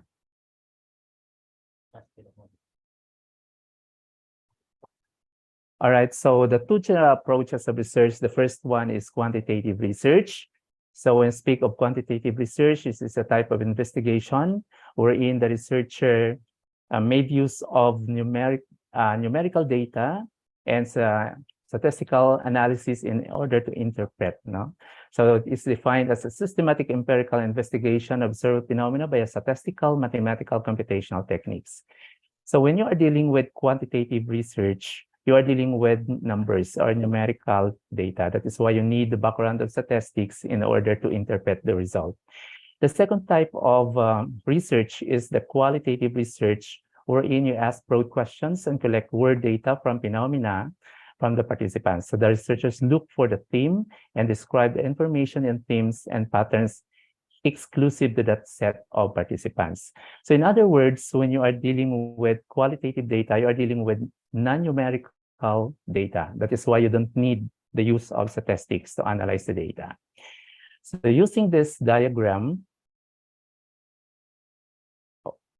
you have noticed that action research fall within the two general approaches of research, meaning in conducting action research, you can make use of quantity approach or qualitative approach, or you can employ mixed method, both qualitative and quantitative. So teachers in the Department of Education are required to conduct action research, and they are given the opportunity to choose between the two approaches, whether to conduct action research using quantity approach or to conduct action research using qualitative approach. So, but what is action research? So as defined, action research is a form of investigation designed by use of teachers to attempt to solve problems and improve professional practices in their own classroom. Meaning when you conduct action research, the purpose is just to solve the problems and to improve your practices inside the classroom. Because there are only two primary purposes why teachers are required to conduct action research, is to solve the problems inside his or her classroom at the same time to improve his professional practice.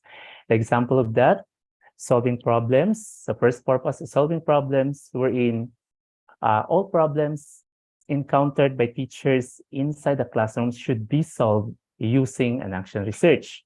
Another one is testing the appropriateness of the teaching strategies used by teachers. So by conducting action research, the teacher can determine whether the strategy or strategies he or she is using inside the classroom is effective or not. So action research involves systematic observation and data collection that can be then used by the practitioners in reflection, decision-making, and development of more effective classroom strategies. This definition is according to Person and Brown 2002. So the primary purpose of action research is to take action to solve a local problem or to improve a practice. So you must remember, you must take note rather, that action research is not only is not like a academic research wherein it involves complicated processes. In the case of action research, the teacher just conduct the study in order to solve these local problems or problems he or she encountered inside the classroom, at the same time to test the effectiveness of the strategy or strategies he or she is using. So the action research, as defined by the Department of Education, refers to the process of systematic and reflective inquiry that aims to improve educational practices or solve problems in the classroom or in the school. So teachers should use action research to solve problems inside the classroom, wherein school heads should use action research to solve problems inside his school. So meaning action research is only limited in scope because it is only confined within the classroom in the case of the teacher, and within the school in the case of a school head or school administrator. Meaning a teacher cannot conduct action research in the classroom of his co-teachers. In the same manner, the school head cannot conduct action research in other schools because the scope or coverage of action research is within the classroom in the case of teachers and within the school in the case of school heads or administrator. So the original concept of action research was attributed to Kurt Lewin in 1890 or 1947 to 1947. No? Kurt Lewin is the German-American psychologist. So there are two types of action research that teachers need to conduct. The first one is action research dealing with problems or problem inside a classroom or school. Example of that is absenteeism among grade 7 students. So this first type of action research that the teacher needs to conduct is more on solving problem, as one of the purposes of action research. So any problems encountered by teachers inside the classroom should be solved using the conduct of an action research. The second type of action research that teachers need to conduct is action research test effectiveness of a teaching strategy or strategies. The example of that is Marangko approach, a strategy in improving the reading skills and comprehension of grade 2 pupils. So here are the formula in stating the research problem, because there are instances that teachers are encountering several problems, but they cannot know how to start conducting research because they have no background on how to formulate the research title. So this time I have to provide you with the formula on how to formulate your research title for your action research. The first one is action research dealing with problems inside the classroom. So the formula for this type of action research, all you have to do is to mention your primary variables, followed by the participants of the study. Example, academic cheating among grade 7 students. So in this title, the primary variable here is academic cheating, while the participants of the study is grade 7 students. So please observe this formula in writing or in formulating your research title involving the first type of action research that is dealing with problems inside the classroom. For the second type, that is action research testing the effectiveness of a particular strategy. So in the Department of Education, we observe this format for the title in formulating the second type of action research that is testing the effectiveness of the teaching strategy. First, you need to mention the strategy, followed by a strategy in improving the mathematics performance of grade 6 pupils. So you have to mention first the strategy, followed by the field, or variable, and then the respondents or the participants of the study. Okay, let's proceed to the part 1 of my lecture, that is action research proposal. So in this part, you will be oriented on how to write action research proposal based on the guidelines set by the Department of Education, because I understand most of the participants of this training came from the Department of Education. That is why I have to orient you about the prescribed format for action research, particularly in proposal of the Department of Education. So based on DepEd order or as prescribed under DepEd order number 16, series of 2017, or otherwise known as Research Management Guidelines, here are the prescribed format for action research proposal.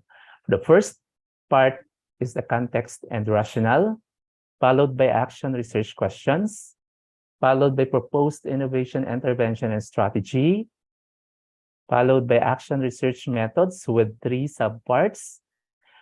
These are participants and other sources of data and information, data gathering method, ethical issues, and data analysis plan, followed by action research work plan and timelines, cost estimates, plans for dissemination and utilization, references, and appendices. So these are the parts of a action research proposal stipulated under DepEd order number 16, series of 2017. So I will give you the example on how to write each part of the action research proposal based on the DepEd order issued by the central office. The first part is context and rationale. For example, the title of your action research is about academic cheating among grade 7 students. So this is the first type of action research, dealing with problems inside a classroom. and academic cheating is one of the problems encountered by teachers inside the classroom. So the first part is context and rationale. So how to write the context and rationale, all you have to do is to observe the 3-paragraph format. So the first paragraph should discuss what the topic is all about. No? So you have to orient your readers about what your study is all about. That is why you need to discuss the topic that you are studying. No? Like, for example, you are studying about academic cheating. So your first paragraph should discuss about academic cheating, now as shown in your screen.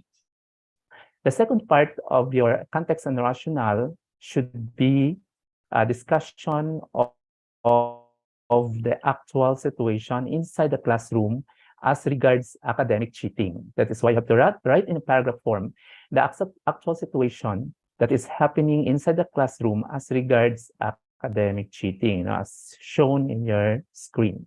The third paragraph should be the ideal situation. No? That is why you have to, in the third paragraph, you have to discuss what is supposed to be the ideal situation inside the classroom. And the last paragraph should point the gap between the actual and the ideal, or the gap between what is and what should be. And that constitutes the reason for conducting the study. So your context and rationale of your study should not exceed 1.5 pages only, now as required by the DepEd order. All right, the second part of your action research proposal is action research questions. So in this part, you need to mention the main problem and the specific questions to be answered. Now, under this part of your action research, you have to discuss in detail the main problem. Now, for example, this action research will examine the frequency of engagement and academic cheating among grade 7 students of San Jose National High School for school year 2022-2023. So in this main problem, you need to mention your primary variables, including the participants, the place of study, and the period of study, which cannot be found in your title. So your action research questions, particularly the main problem, should mention everything about the study. For the second part of your action research questions, you need to discuss or present the specific questions, observing the 3 levels of inquiry. So we're in first question should discuss the first level question that starts for what is or what are. That is level 1. For level 2 question, it starts with the question, is there a significant difference or is there a significant relationship? And the level 3 question should start with how and why. So in the second part of your action research questions, you need to mention first your first level, that is what is. For example, what is the frequency of engagement in academic cheating among grade 7 students? And the second part, what action should be undertaken to address the problem of academic cheating? Although I mentioned that you need to observe the 3 levels of inquiry in throwing your specific questions in your action research questions, but the researcher or researchers has the option to include only the level 1 question in his or her action research questions, not necessarily to include the 3 levels of questions. So it depends on the researcher or researchers. Okay, the second type of action research that teachers need to conduct is solving problems or testing the effectiveness of a teaching strategy. Now, for example, of a research title with that second type of research or action research, problem solving a strategy in improving the mathematics performance of grade 6 pupils. Okay, so to write the action research question in the second type of question, the same process. Now you need to mention first the main problem, wherein you mention about the effectiveness of a teaching strategy in improving the mathematics performance of grade 6 pupils. And then don't forget to mention the name of the school and the period of study. So in the main problem, the researcher should be able to reflect now the necessary ingredients that in order for the readers to understand what the problem or what the topic of the action research is all about. So you need to mention the strategy, the variable, the participants, the place of the study, and the period of the study. So for the second part of the action research, that is a specific questions, you need first to mention the baseline data. For example, what is the mathematics performance of grade 6 pupils before the intervention? So the purpose of this first question is to provide baseline data in order to determine the effectiveness of the strategy. The second question is, what is the mathematics performance of grade 6 pupils after the intervention? So this serves as the end-line data in order to compare with the baseline data to find out the effectiveness of a strategy. Third is the level 2 question, which is there a significant difference in the mathematics performance of grade 6 pupils before and after the intervention? So through answering this question number 3, you can determine whether there is a significant improvement or you can determine the effectiveness of a strategy by comparing the baseline and the end-line data. If the result of the test, now, for example, you will use t-test in answering this question. If the result of t-test is significant in favor of the post-test or the end-line data, meaning the intervention is effective. However, if the result is significant, there is a significant difference in favor of the baseline data or the pre-test, meaning the intervention is not effective. And the last question, what action should be undertaken to improve the mathematics performance of grade 6 pupils? These questions will provide the researcher the opportunity to propose action in order to improve the mathematics performance of the grade 6 pupils. All right, so the third part of an action research proposal is the proposed innovation, intervention, and strategy.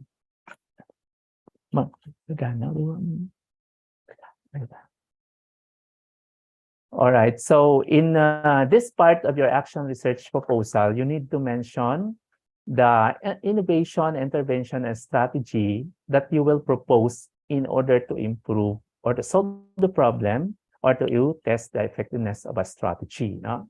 For example, to address the problem of academic cheating in school, the following strategies should be applied. So the researcher or researchers should enumerate the possible interventions, innovation, or strategies in order to solve the problem.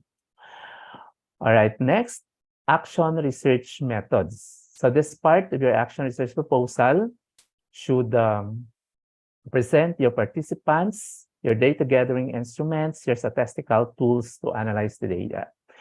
But under the research action research methods, you need first to mention your research design to be employed in your research. Like for example, you will say, the study will make use of descriptive methods of research to delineate the frequency of engagement in academic cheating among grade 7 students. So after that, the first part of action research method should deal with the participants and or other sources of data and information. So in this part of your proposal, you need to characterize your participants in terms of the number, the total number, and other characteristics of the participants, including the sampling strategy or strategies that you will use in drawing the sample if you intend to use sample, or use sample in your participants. So if the researcher wish to involve sample instead of total population, so the researcher should clearly explain what sampling strategies he or she will use to draw the sample from the total population. So this is participants and other sources of data information. Next, we have data gathering methods. So this is all about your questionnaire or about our data collection method that you will use to gather the needed data in your study. So in this part of your action research, you have to mention what particular data gathering method you will use to gather your data. And you need to mention the number of items, how to answer the instrument, including how to interpret the instrument. So you have to discuss clearly here the processes in gathering your data using the appropriate data gathering instrument or tools. So you need to mention the response categories, at the same time, the interpretation. Next part is ethical issues. So in this part, the researcher should discuss the ethics or the ethical standards he or she will observe in gathering or in conducting the action research. So the researchers will explain clearly the ethics he or she will observe in conducting the action research. And it is importantly that the researcher will mention that he will secure prior consent from the parents of the participants if the participants or study are minors. Then the researchers will also mention about how he will treat the data and to protect the identity of the participants. So that's all about ethical issues. Hello, sir. Okay pa, sir, ang signal? Hello? Turang? Nakat.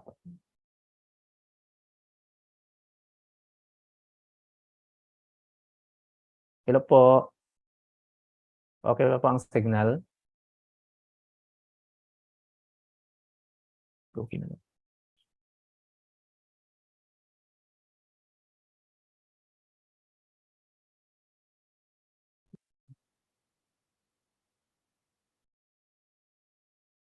Okay. All right, so let's proceed to data analysis plan. So in this part of your action research, you need to discuss here clearly the appropriate statistical tool to use to analyze your data. So if you are dealing with, if you are using mean, frequency, percentage as descriptive statistical tools, you have to discuss here how these statistical tools to be used in your study. So make sure you discuss clearly the statistical tools that you will use in your action research, especially if your approach is quantitative approach. However, if you are using the qualitative approach, meaning you are dealing with non-numerical data, then you have to explain your, you have to discuss the thematic or pattern analysis as one of the methods in analyzing qualitative data. Okay, next part is action research work plan and timelines. So in this part of your action research proposal, you have to discuss here your work plan and timelines. So in this part, you need to write your research activity, then reflect the duration, at the same time the timelines on when you are going to perform that particular research activity. So this is the example plus on your screen. So another part of your proposal is your cost estimates. So in this part, you need to reflect the total expenses or the expenses that will likely to incur in your study. So in this part, you have to observe the format wherein in the first column, you have to write the research activity. You need to indicate the quantity of the materials that you need in order to carry on or to conduct your study. To specify the items, at the same time the cost. So this is very important if you intend to submit your proposal for funding under the Basic Education Research Fund, because the original office wanted to determine the total number cost if ever you conduct your study. So this is possible for funding. Okay, next part is plans for dissemination and utilization.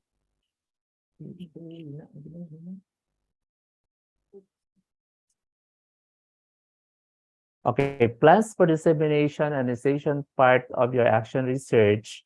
So this explains, the researcher will explain how he or she will disseminate and utilize the research finding. So the researcher expected to write in paragraph form how he or she will be able to disseminate the research findings and how to utilize his research findings. So the Department of Education is expecting the researcher to write in a clear manner how we will disseminate his research findings to other teachers and in the form of conferences, in the form of research forum and publication in a local research journals. So the researcher should discuss that as part of plans for dissemination and utilization. Okay, the last part of the research proposal for action research is the references. So as prescribed under the Ed Order number 16, series of 2017, the researchers are required to use the American Psychological Association style or APA in writing the references. So all rules on how to document, including the in-text citations and references, should be observed by the researcher using the APA style.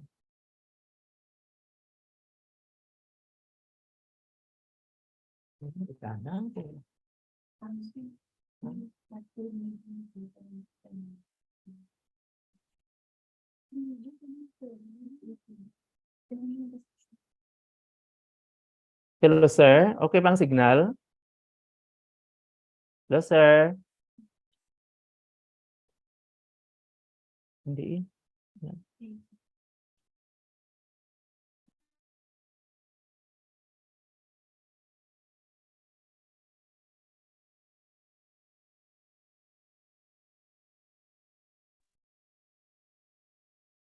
Okay pong signal, loud and clear.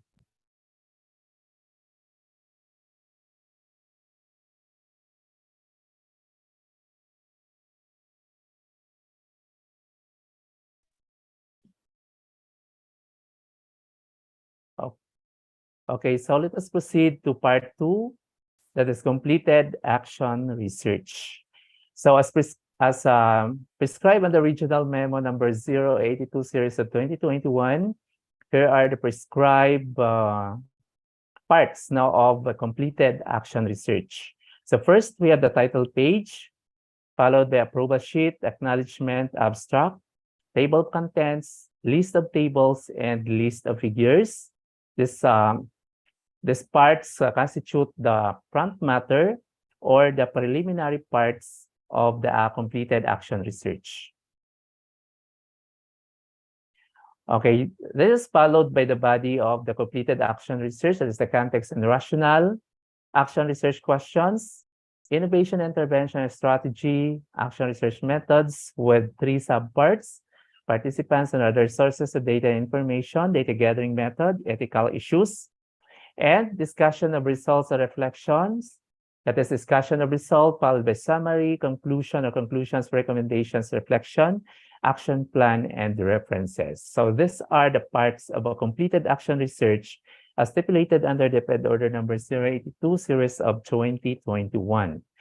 Then for the back matter of or the appended materials now of the completed research, the researchers are required to append the letter of request for permission to conduct the study, research survey instrument, and the curriculum vitae. So the appended materials is only limited to 3, letter of request, the permission to conduct study, research instrument, and the curriculum vitae. For the preliminary parts, so you need to include the title page. So your title page serves as reference to the study. And as part of the requirement, as stated in the Ed Order, it should be double space, equal spaces between group of text. It should be written in uppercase and an uppercase title and the name of the researcher. So the title of the study should be typed in all capital letters at the same time the name of the researcher, and you need to state the month and year of completion. So this is an example of a title page of a completed action research as required by the Department of Education. So in the title page, the researcher should type the title in all capital letters centered on page. And if the title is more than 2 lines, so the researcher should set the title in an inverted pyramid. Then the researcher is required to provide 5 double spaces or 10 single spaces that type an action research conducted by, the name of the author in all capital letters, the position, and the name of the school, another 5 double spaces or single spaces, and then type the month and year of completion of the action research.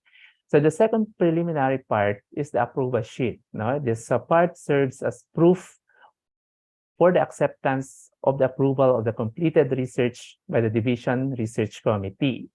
So signatories of approval sheet are the following.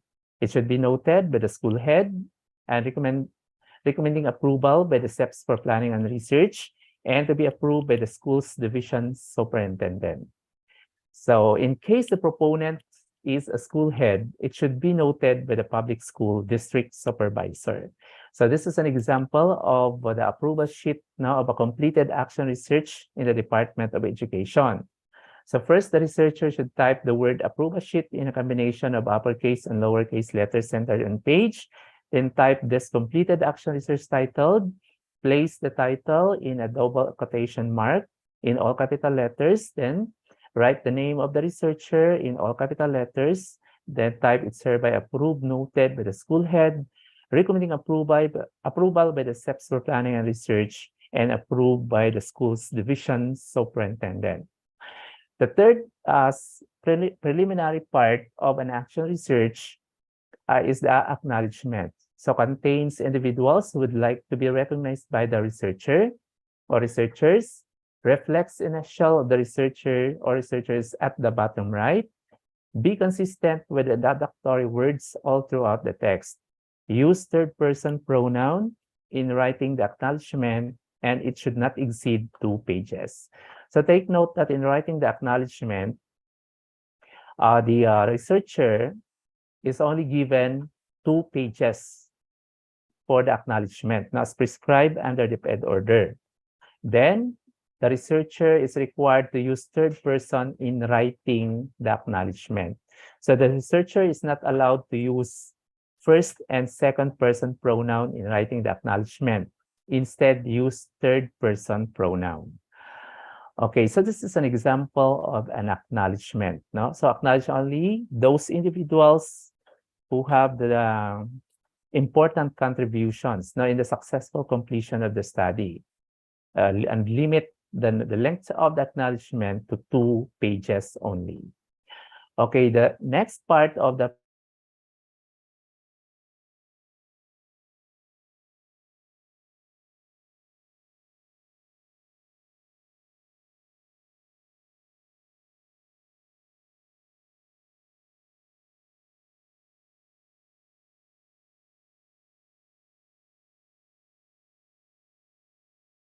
writing the abstract, no indentation, no paragraph or no paragraph indentation. Now, instead, you need to set the abstract in full block form, single space. Content should not exceed 250 words and provide keywords at the bottom part. So the keywords should be taken from the title of the action research. So please consider the example flashed on your screen. No? So based on the example, you are required to type the abstract in a combination of uppercase and lowercase letters centered on page. Then provide 1 space, type the title of the action research in all capital letters centered on page. Provide space, then type by the name of the author in all capital letters and the date of completion of the action research. Then another space, the first sentence of the abstract in full block style, without indentation, single space, and another space after the last line of the last sentence of the abstract. Then write the words keywords and set that word keywords in bold. Then type in all small or in lowercase letters the keywords. These words can be taken from the title of the action research. Okay, next, preliminary parts, we have the table contents, list of tables, and list of figures. So in these parts, you need to use the reference pages for the study, then double space between lines, but single space between entries. Now, so in writing your table of contents, it should be set to double space. And for the list of tables and list of figures, if the title is more than 2 pages, it should be single space. No? And then indent the next line by 3 characters, no, as prescribed under the ed order. The numbering in the preliminary pages will be in lowercase Roman numerals, while the content will be in Arabic numbers. So take note that numbering of preliminary pages will be in lowercase Roman numeral, while the content will be in Arabic numbers.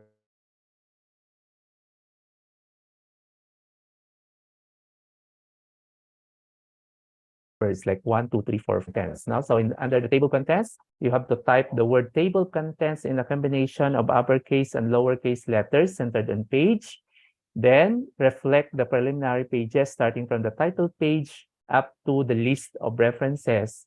Then reflect the body of your action research starting from context and rationale up to references and appendices. And your page number should align with letter E on the word page. All right, for the content parts of your completed action research, you have to start with context and rationale. So I already provided you with the sample of context and rationale in the proposal kayo na sa part 1. So again, in writing your context and rationale, this part should contain the comprehensive description of the research situation, explain the nature, extent, and salience of identified problems or issue, including desired condition and discrepancy between situations, and includes literature that supports the claim for the conduct of the study. So the existence of the problem is supported by local data or information. That is why in the second paragraph, you need to discuss the actual situation inside your classroom as regards the problem that you are studying by citing, by providing data. No? Then the minimum length of your context and rationale is again 1.5 pages and a maximum of 2 pages only. May follow suggested formats, situational analysis, finding gap, relating to literature, and proposing situation. So you need to justify your right margin all throughout your study. So your right margin should not be rugged, no? It should be right justified, as prescribed under DepEd Order number 16, series of 2017. So this is an example of your context and rationale. All right, for the second part is the action research questions. So in this part, you need to state the research questions to be answered by the study logically. You need to state the performance or behavior before, after, difference or relationship, or any, then the action plan questions. And then you have to observe the 3 levels of inquiry as what I discussed a while ago. Now, wherein you need to start your questioning by what is or what are, followed by is there a significant difference or is there a significant relationship? And you can also add 3rd level questions that starts with how and why. No? But I'm telling you to include all the 3 levels so that the researcher still has options whether to include the 3 levels of inquiry or he will only include level 1 question or questions in his or her action. So this is an example of your action research questions. No? So, okay, the first part, you need to mention the main problem of the study by stating the variable, okay, the respondent participants, the place of study, and the period of study. And you need also to present your specific questions observing the levels of inquiry. And take note that in a completed research, researchers are required to set all verbs to past tense. Or in your proposal, you need to set your verb to future tense. Whereas in completed, you need to set your verbs to past tense. Okay, so this is an example of an action research questions. Okay, next we have the innovation, intervention, and strategy. So in completed action research, now you need to remove the word proposed in your proposal because in your research proposal, this part is a proposed innovation, intervention, strategy. In a completed research, you need to remove the word proposed because it's no longer proposed, because your innovation intervention strategy that you have mentioned in your proposal should already be conducted. No? That's why you have to set to past tense na, then remove the word proposed. So this part of your completed research clearly states the name of the intervention and explains the nature, reason, extent, and limitation of the innovation. So you have to discuss clearly how the innovation was or intervention strategy was implemented in your study. Then also explain how the intervention would change the current behavior affected by the existence of the problem. And don't forget to state theories as basis of the significance and existence of the interventions used now in your research. Okay, so this is an example of your innovation, intervention, and strategy. So this is the second type of action research not dealing with, this is a action research testing the effectiveness of a strategy. So the strategy employed by the researcher here is Peria Mathematica. No? So the researcher made use of Peria Mathematica as a strategy in improving the numeracy skills of grade 7 learners or students. So in presenting your innovation intervention strategy, you need to present the steps or processes involved before the intervention, during the intervention, and after the intervention. So as shown in the example now flashed in your screen. Okay, next part is action research methods. And under this, we have the subpart participants and other sources of data and information. Like what I've said a while ago, you need to discuss here, or you need to identify and describe the participants of the study as to the number, as to the origin of the group, other characteristics like sex, no, like male and female, selection procedure in sampling, and justification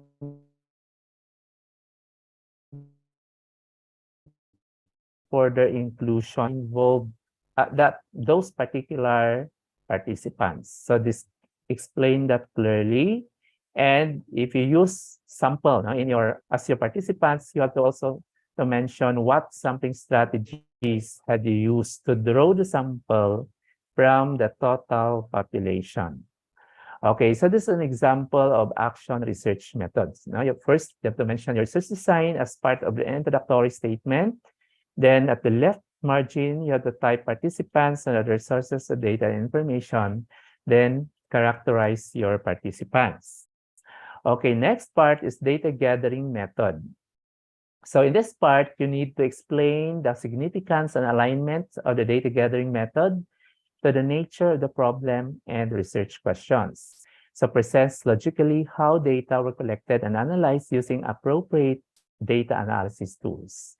So in the data gathering method, now in a completed research, you need to mention here the appropriateness of your data gathering instrument.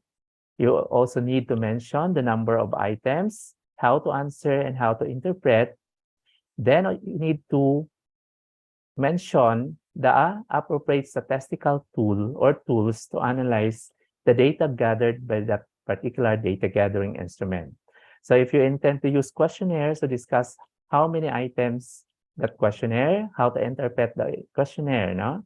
And if you made use of interview, so you have to discuss the steps in process conducting interview. And you have to mention that your data gathered through interview will be analyzed or were analyzed through thematic or pattern analysis. No, that is the method of analyzing qualitative data. So mention that in paragraph form. So this is an example of data gathering method flash on your screen. No, wherein you have to discuss the number of items, how to answer the instrument, at the same time, the scaling and the interpretation of the result.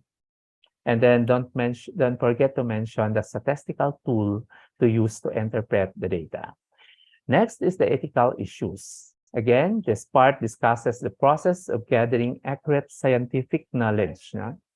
So this part discusses the process of protecting the rights and welfare of the participants, discusses the process of protecting intellectual property rights, especially the adoption of research instrument and citing published scholarly works.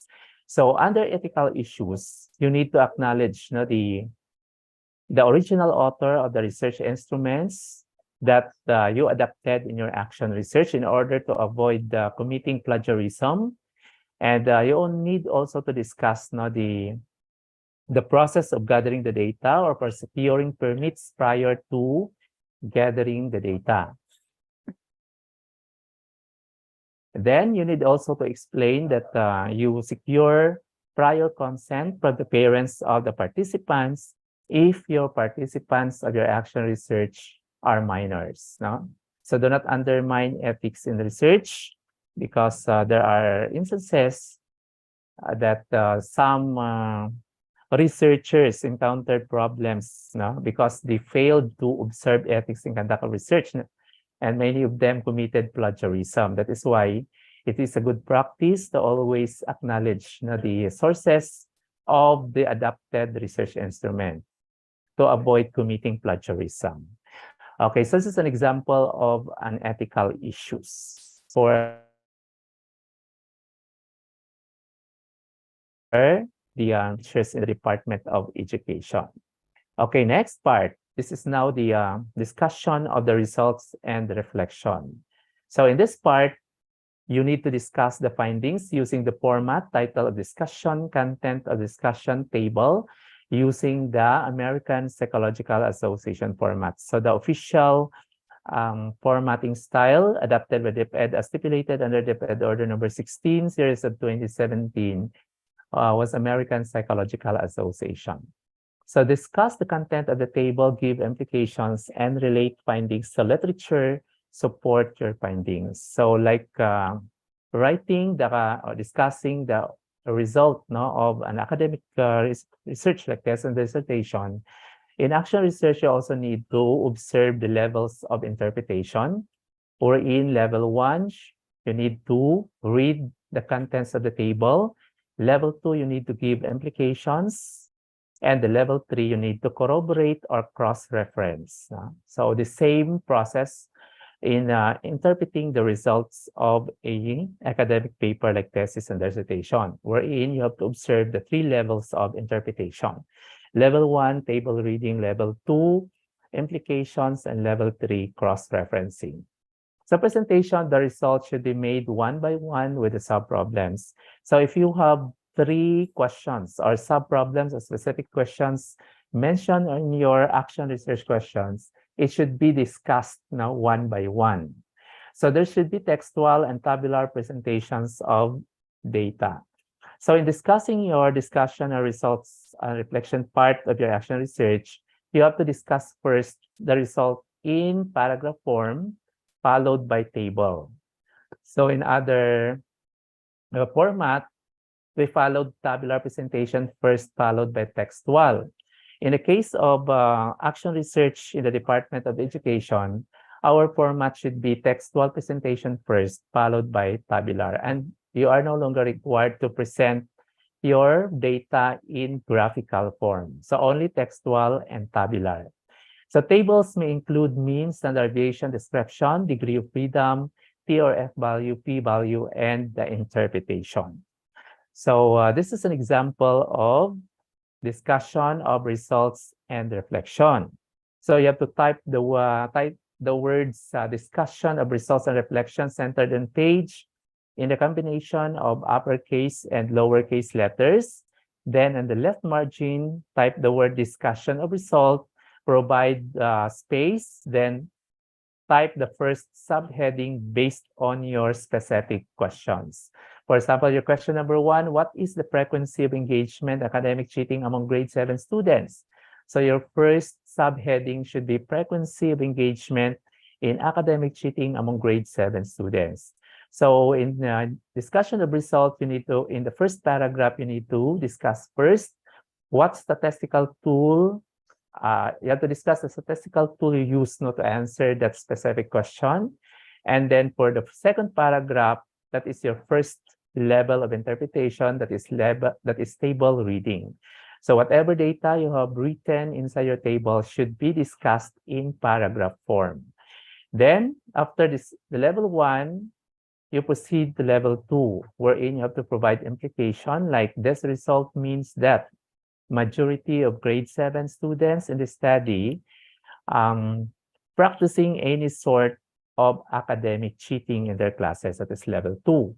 And then if you have your literature mentioned as part of your chapter, or part of your context and rationale, you can corroborate or cross-referencing. So you have noticed that the action research in the Department of Education, there is no review of related literature. So the review of related literature was omitted because of some claimer made by teachers, because they cannot, because of their rigid schedule or hectic schedule, or they're very busy because of their teaching tasks. So the central office decided to eliminate review of literature to remove the burden of teacher RRL. So that is why review of literature cannot be found now as part of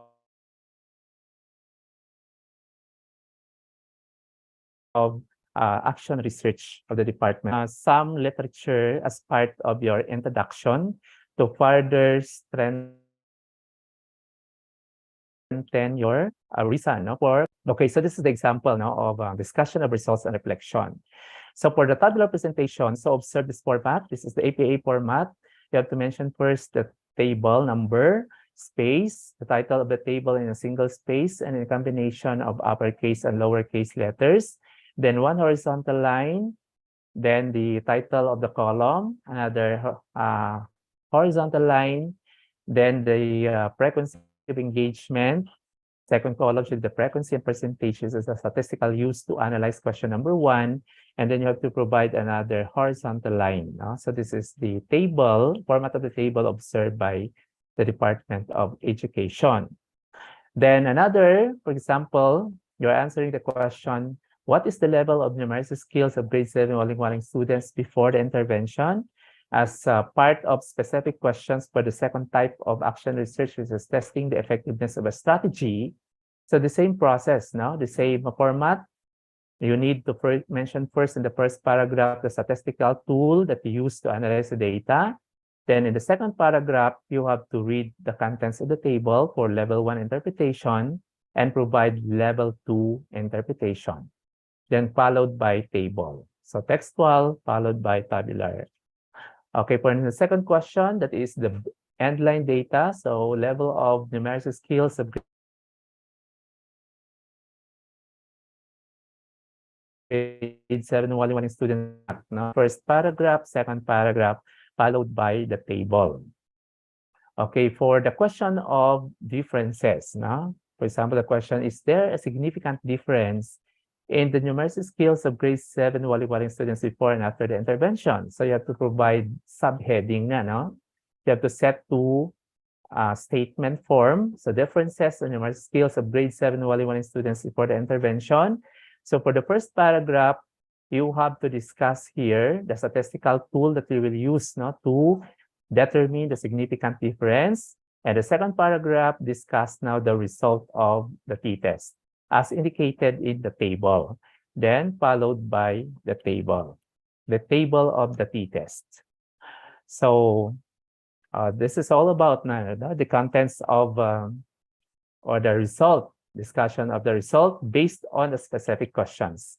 So in discussing the result, you have to go back to your statement or to your action research questions, specifically your specific questions. So if you have 3 questions, you need to answer that, and you have to discuss that as part of the discussion of results and reflection. If you have 5 questions, so you have 5 answers also that you can discuss that as part of your discussion and result. So you have to match your discussion with your specific questions. Okay, for the summary of your study, you need to discuss the objective of the study here, the method, and the brief findings based on the research questions. So the contents of summary should only focus on the recapitulation of the general objective of the study, followed by the method, followed by the brief findings based on the research questions. So this is an example of the summary, as prescribed in the DepEd Order number 16.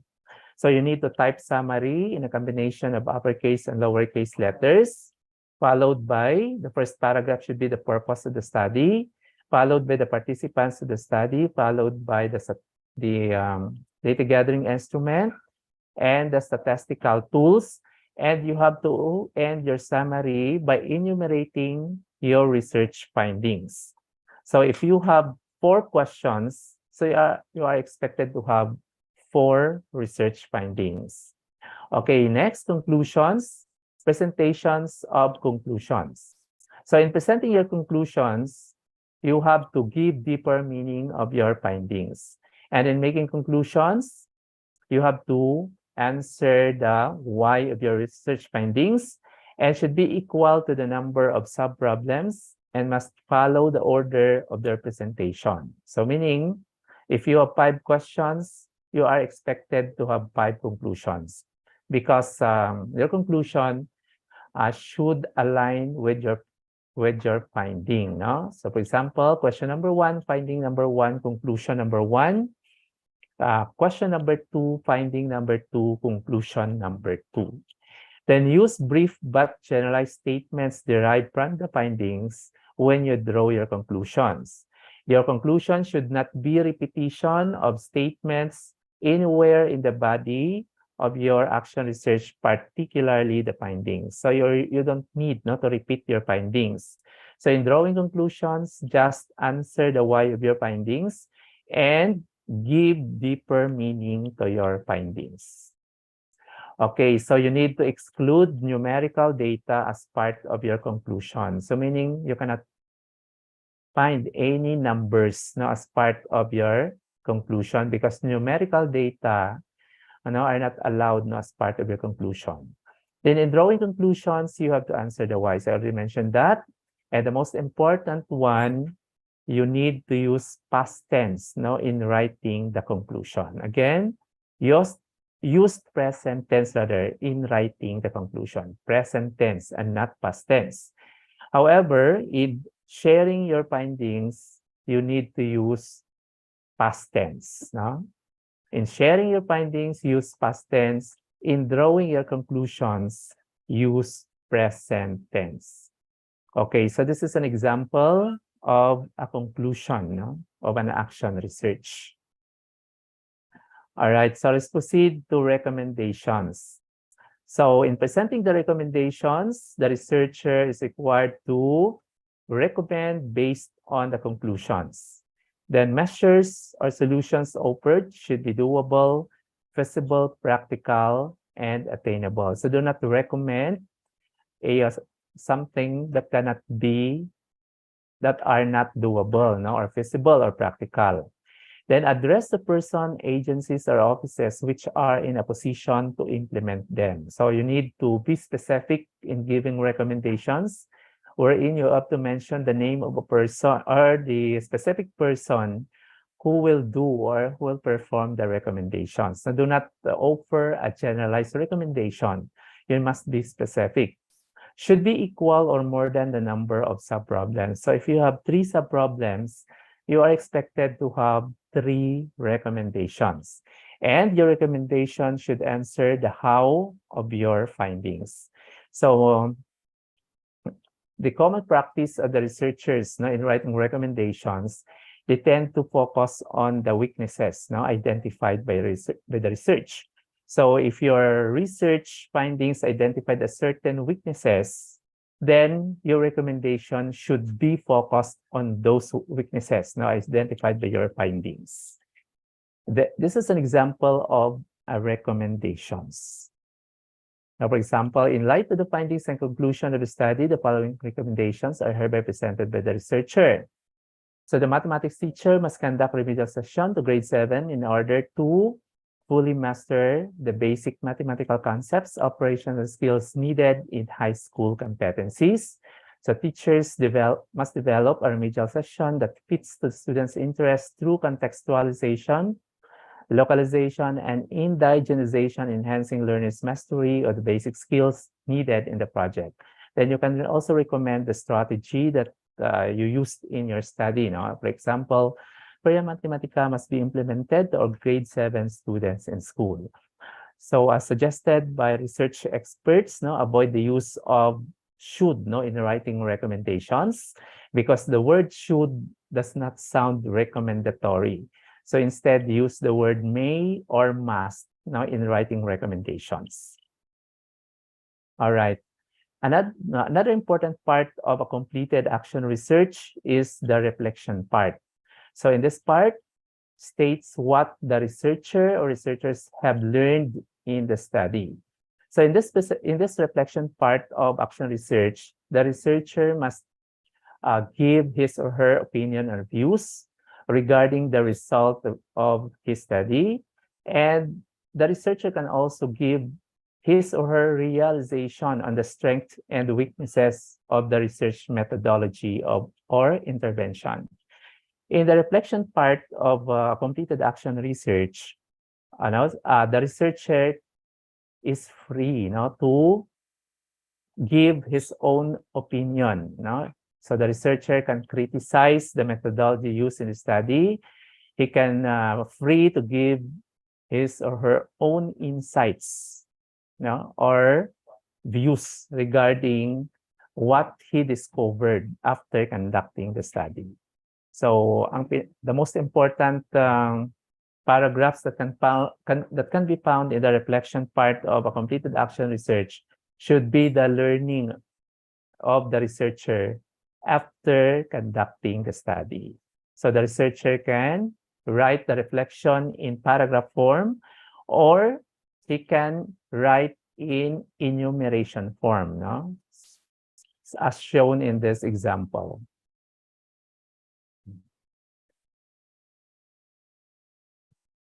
So this is an example of a reflection part of completed action research. For example, in view of the result of the study, the researcher has the following reflections. Number 1, the grade 7 students are not ready to proceed to higher competencies of mathematics curriculum. Math is a progressive subject in which its concepts start from simple to complex.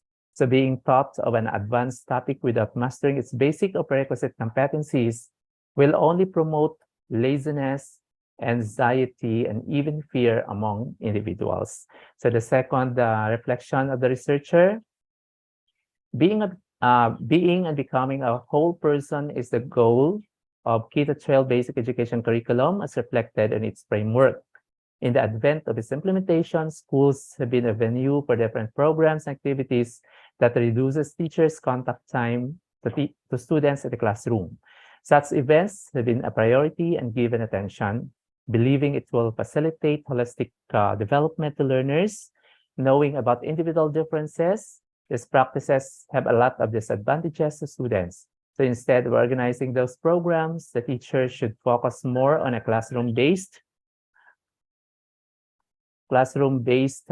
activity and develop a culture of action in improving students' holistic growth and development. So these are examples of a reflection of a researcher after conducting his study. So another important part of a completed action research is the action plan. This is the another 50% of the completed action research, wherein the researcher discusses the plan or for the findings or future plans of the researchers. So here, the researcher states the dissemination and utilization of the research outputs, plans for the developed intervention of the established theory or new knowledge, and can be stated in textual, tabular, or graphical form. So take note that action plan is the most important part of this completed action research, because in this action plan, the researcher were able to provide the future action that he or she will do in order to improve or improve the situation inside the classroom, or to further test the effectiveness of his teaching strategy. So it is also in this action plan where the researcher mentioned on how he or she will disseminate and utilize his or her research outputs. No? And the researcher is given the option whether he will state the action plan using textual format or through the use of tables or graphical form. Okay, so this is an action plan. And another important part of your completed action research is your list, your references, no, or list of references. So in this part of your action research, you need to list all references cited in the body of the research. So your references should be acknowledgement, no, of the authors that you have mentioned in the body of your research. If you have mentioned 10 authors, no, in the body of your research, so your references should contain also 10 authors. Then follow the American Psychological Association or APA format in citing your reference entries. So again, the official formatting style of the Department of Education is APA, or American Psychological Association style. You are not allowed to use the other style like modern language association style or Chicago Manual of Style or Council of Biology editor style or Council of Science editor style, because our official style now for DepEd action research is American Psychological Association style or APA format. So this is an example of your references now using the APA format. So you can type your references in a double space or a double space between references and single space within references. So you have the option, no? You can format your references in double space, hanging indent, or single space within and double space between references. Then in organizing your references, you have to arrange your references alphabetically, regardless of the type of source materials. No? So alphabetical or alphabetically, no? Ang alphabetical order lang ang references. You have to based on the author's surname. There is no author, so base the arrangement on the first letter of the title of that source material. So arrange references alphabetically regardless of the source material, regardless whether it is a books, magazine, unpublished dissertation, or thesis, newspaper, or professional journals. Okay, next we have the appendices. Now, this is the last part of your completed action research.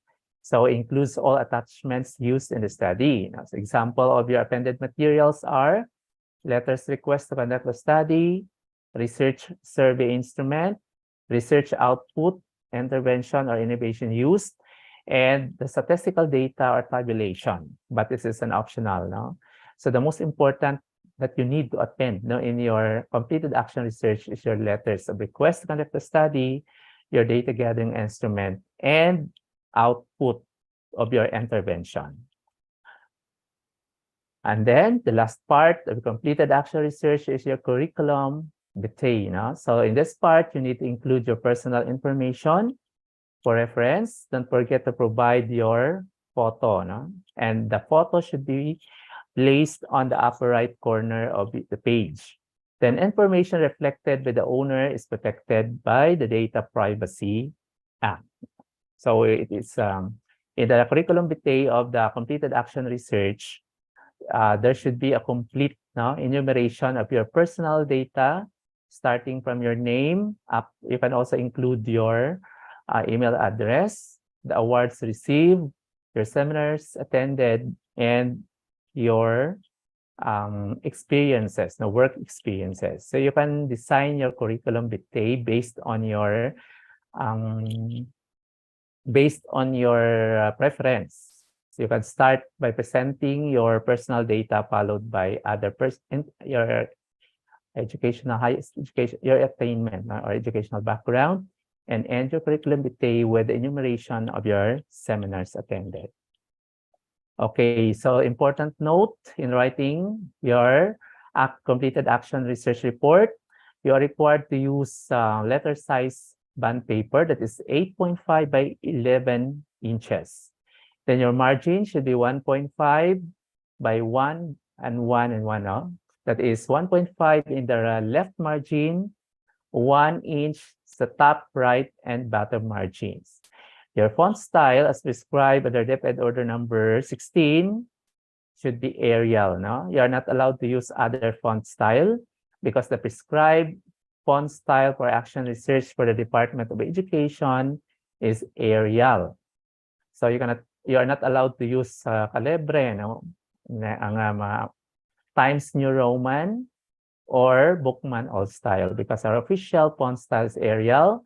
Then font size is 11. No, you are not allowed to use 12 because our prescribed font size is 11.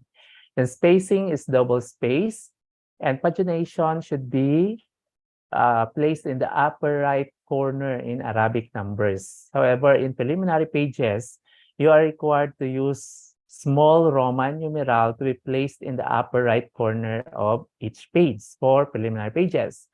For the body of your completed action research, you need to use Arabic numbers, starting from page 1 up to the last page. So as part of the DepEd order, the maximum length of your completed action research should not exceed 25 pages. But for your proposal should not exceed 10 pages long. Okay, so this is the end of my presentation. Thank you so much for listening.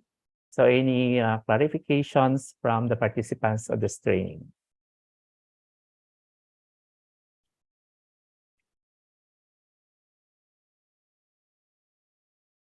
So there you have it, ladies and gentlemen. Shall we give a big round of applause to our second speaker, inspiring all of us this beautiful afternoon.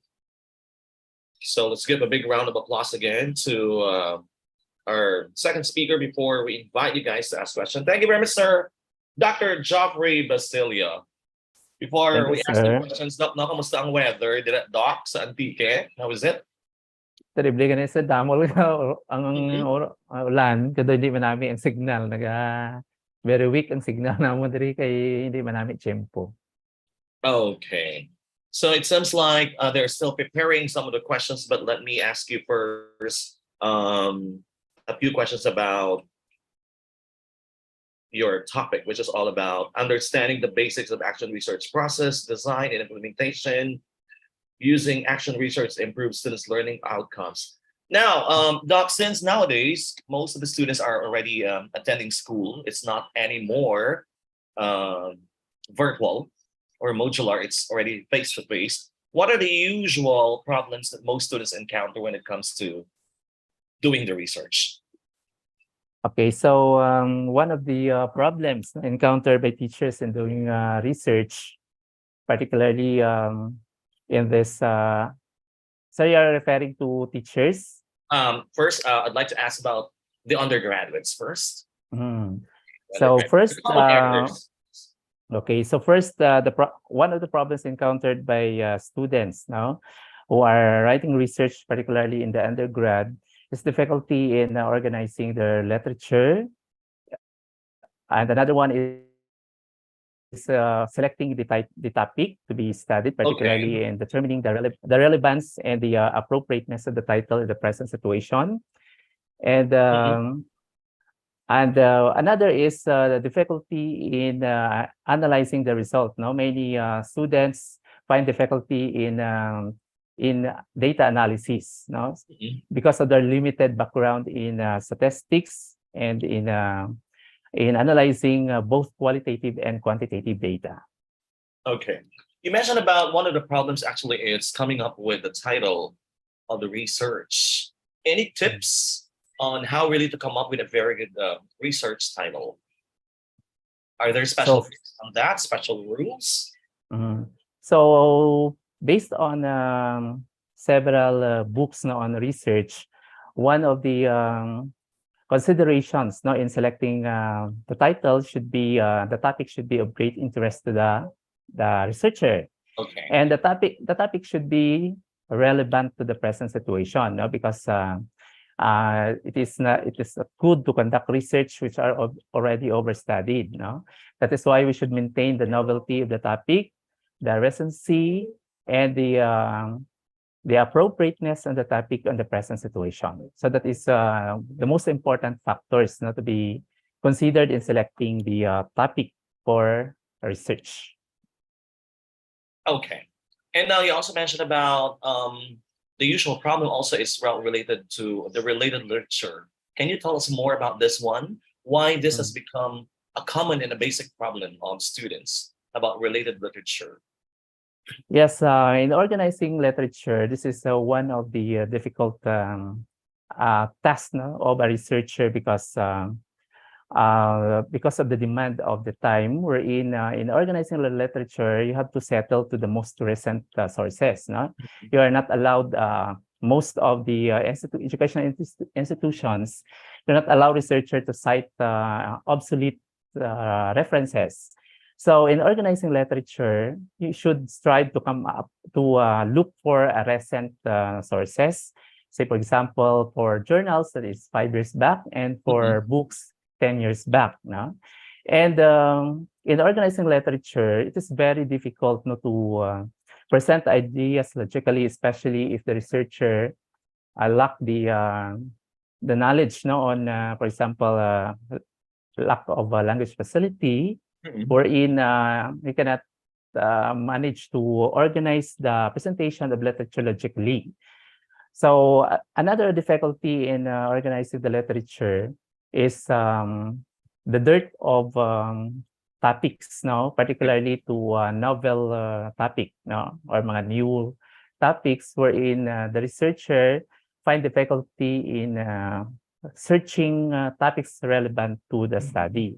It is good for those topics which are already well studied in the field of education, for example, because it can easily be downloaded from the website.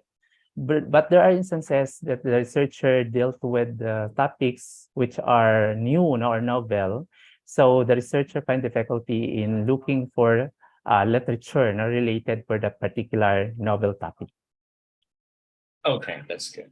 And now you mentioned before also one of the problems is all about the knowledge of students when it comes to statistics or analyzing their quantitative results. Okay. Is there really a need to hire a statistician or somebody to help out students? Although it can be really an extra cost for them. I mean, for the So undergraduates. Okay, actually, sir, because of limited background of students on data analysis, particularly in quantity Correct. data, so the students have no choice but to hire a statistician to guide them on their interpretation, because many students cannot know how to use the different statistical tools, not in their research, particularly in answering the different research questions that they have mentioned in their statement of the problem. So it is really a must to hire a statistician and pay for their statistician fee amounting to 5,000 plus. No? In order to be guided on the data analysis, because they cannot afford to come up with a result, now particularly the quantity result, without the aid of the statistician. So it is good for those who are good in statistics, but for those students who have no background in statistics, so it is really a need for the help of an expert statistician to analyze the qualitative data. So in the case of quantitative data naman, so the most undergrad students have no formal training on qualitative data analysis. No, they cannot know how to analyze the data, to come up with a theme using the thematic analysis. No, so that is why they also need experts on the data analysis of qualitative data. Okay. Now, what about for teachers who are taking their masterals or PhD do they have the same common problems with those of undergraduates, or their case is much simpler or worse, since they have to, very thick citation or dissertations? Yes. So based on my observation as one of the professors of the graduate school now of Guimaras State University, so most of my advisees have limited background of statistics. Okay. They cannot know how to analyze their data despite of their statistics subjects taken in their curriculum. Because especially today that the trend is the use of the statistical package for the social sciences software. So some of my students know how to compute different statistical tools manually, but in terms of the use of the SPSS software, they have limited background. That is why, despite of they have background in statistics, they still need the help of a statistician who can analyze the data using the SPSS software. Okay. So nowadays, there are also special softwares given in order to analyze the data, right? Yes, sir. Okay. Now, one question also I would like to ask you is, in your personal experience, what has been your common challenges or difficulties as you go through the journey of research? I know nowadays, if you want to get promotion, if you want to get promoted, if you want to get extra points, you really need to do a lot of research, and you have to have research. In your case, Doc, what has been some of your difficulties or challenges in the field of making research papers? Okay, so one of the difficulties I encountered in conducting research is was the cooperation of the respondents. Because there are instances that I already prepared my proposal, but the moment I decided to field my data gathering instruments, some of the respondents refused to answer my instruments. Okay. So how do you handle that when they refuse to answer? So for respondents who refuse to answer, so although I already chosen the respondents, using the sampling strategy, so I replaced that respondents who refused to participate in order for me to gather all the data that I need in my research. Okay. Finally, any final piece of advice to somebody who is not interested in doing a research? Any piece of advice? Yeah, because I know it's really important in the field of education, but to those who are not really interested in doing research, any piece of advice? Okay, thank you, sir. So at present, research is very important, and you cannot be promoted without research. This is now one of the guidelines of the Department of Education, that you cannot be promoted to the next higher position, or you cannot avail your performance-based bonus in the case of master teachers if they fail to conduct research. So although research is a very difficult task to do, but as a requirement of the Department of Education, you need to conduct this now, following the prescribed format of the Department of Education. Because research at present is required everybody, particularly the master teachers, because of the importance of action research, wherein you can improve your classroom situation, you can solve problems inside the classroom, you can test the effectiveness of the strategies that you are using. So my advice is you have to embrace, regardless of the difficulties, regardless of your business, regardless of your hectic schedules, teachers should embrace action research. Because if we read literature, action research is a natural part of teaching. No?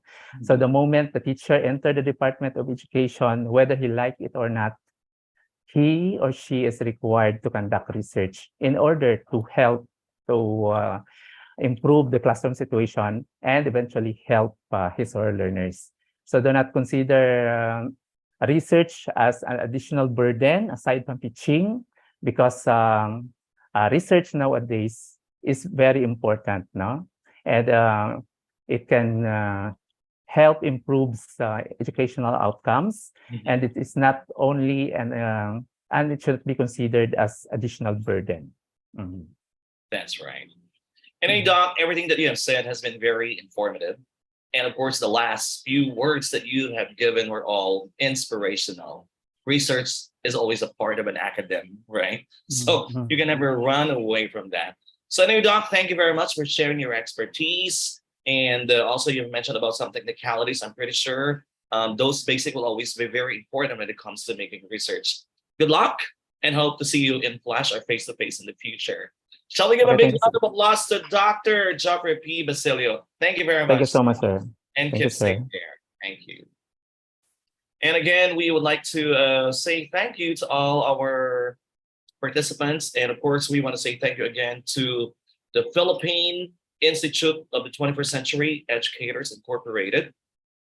And they work together with the International Organization of Researchers, Extensionists, and Inventors Incorporated.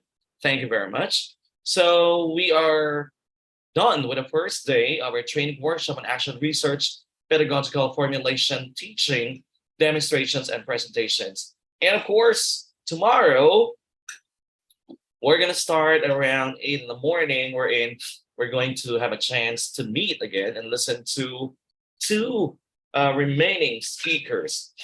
One of them is the faculty member of Guimaras State University, Dr. Gilbert A. Amistas. And of course, also still from Guimaras State University, we have the program head, Dr. Jordan P. Satohito. And of course, we want to say thank you again to Dr. Romy Moralisa for having this very helpful cause and endeavor. And again, to all our participants, I hope that you have had a great day and hope to see you again tomorrow. It's going to be another beautiful day on the second day of training workshop on action research, pedagogical formulation, and teaching demonstration presentation. So let's enjoy the rest of the day and let's keep safe, everyone. Thank you.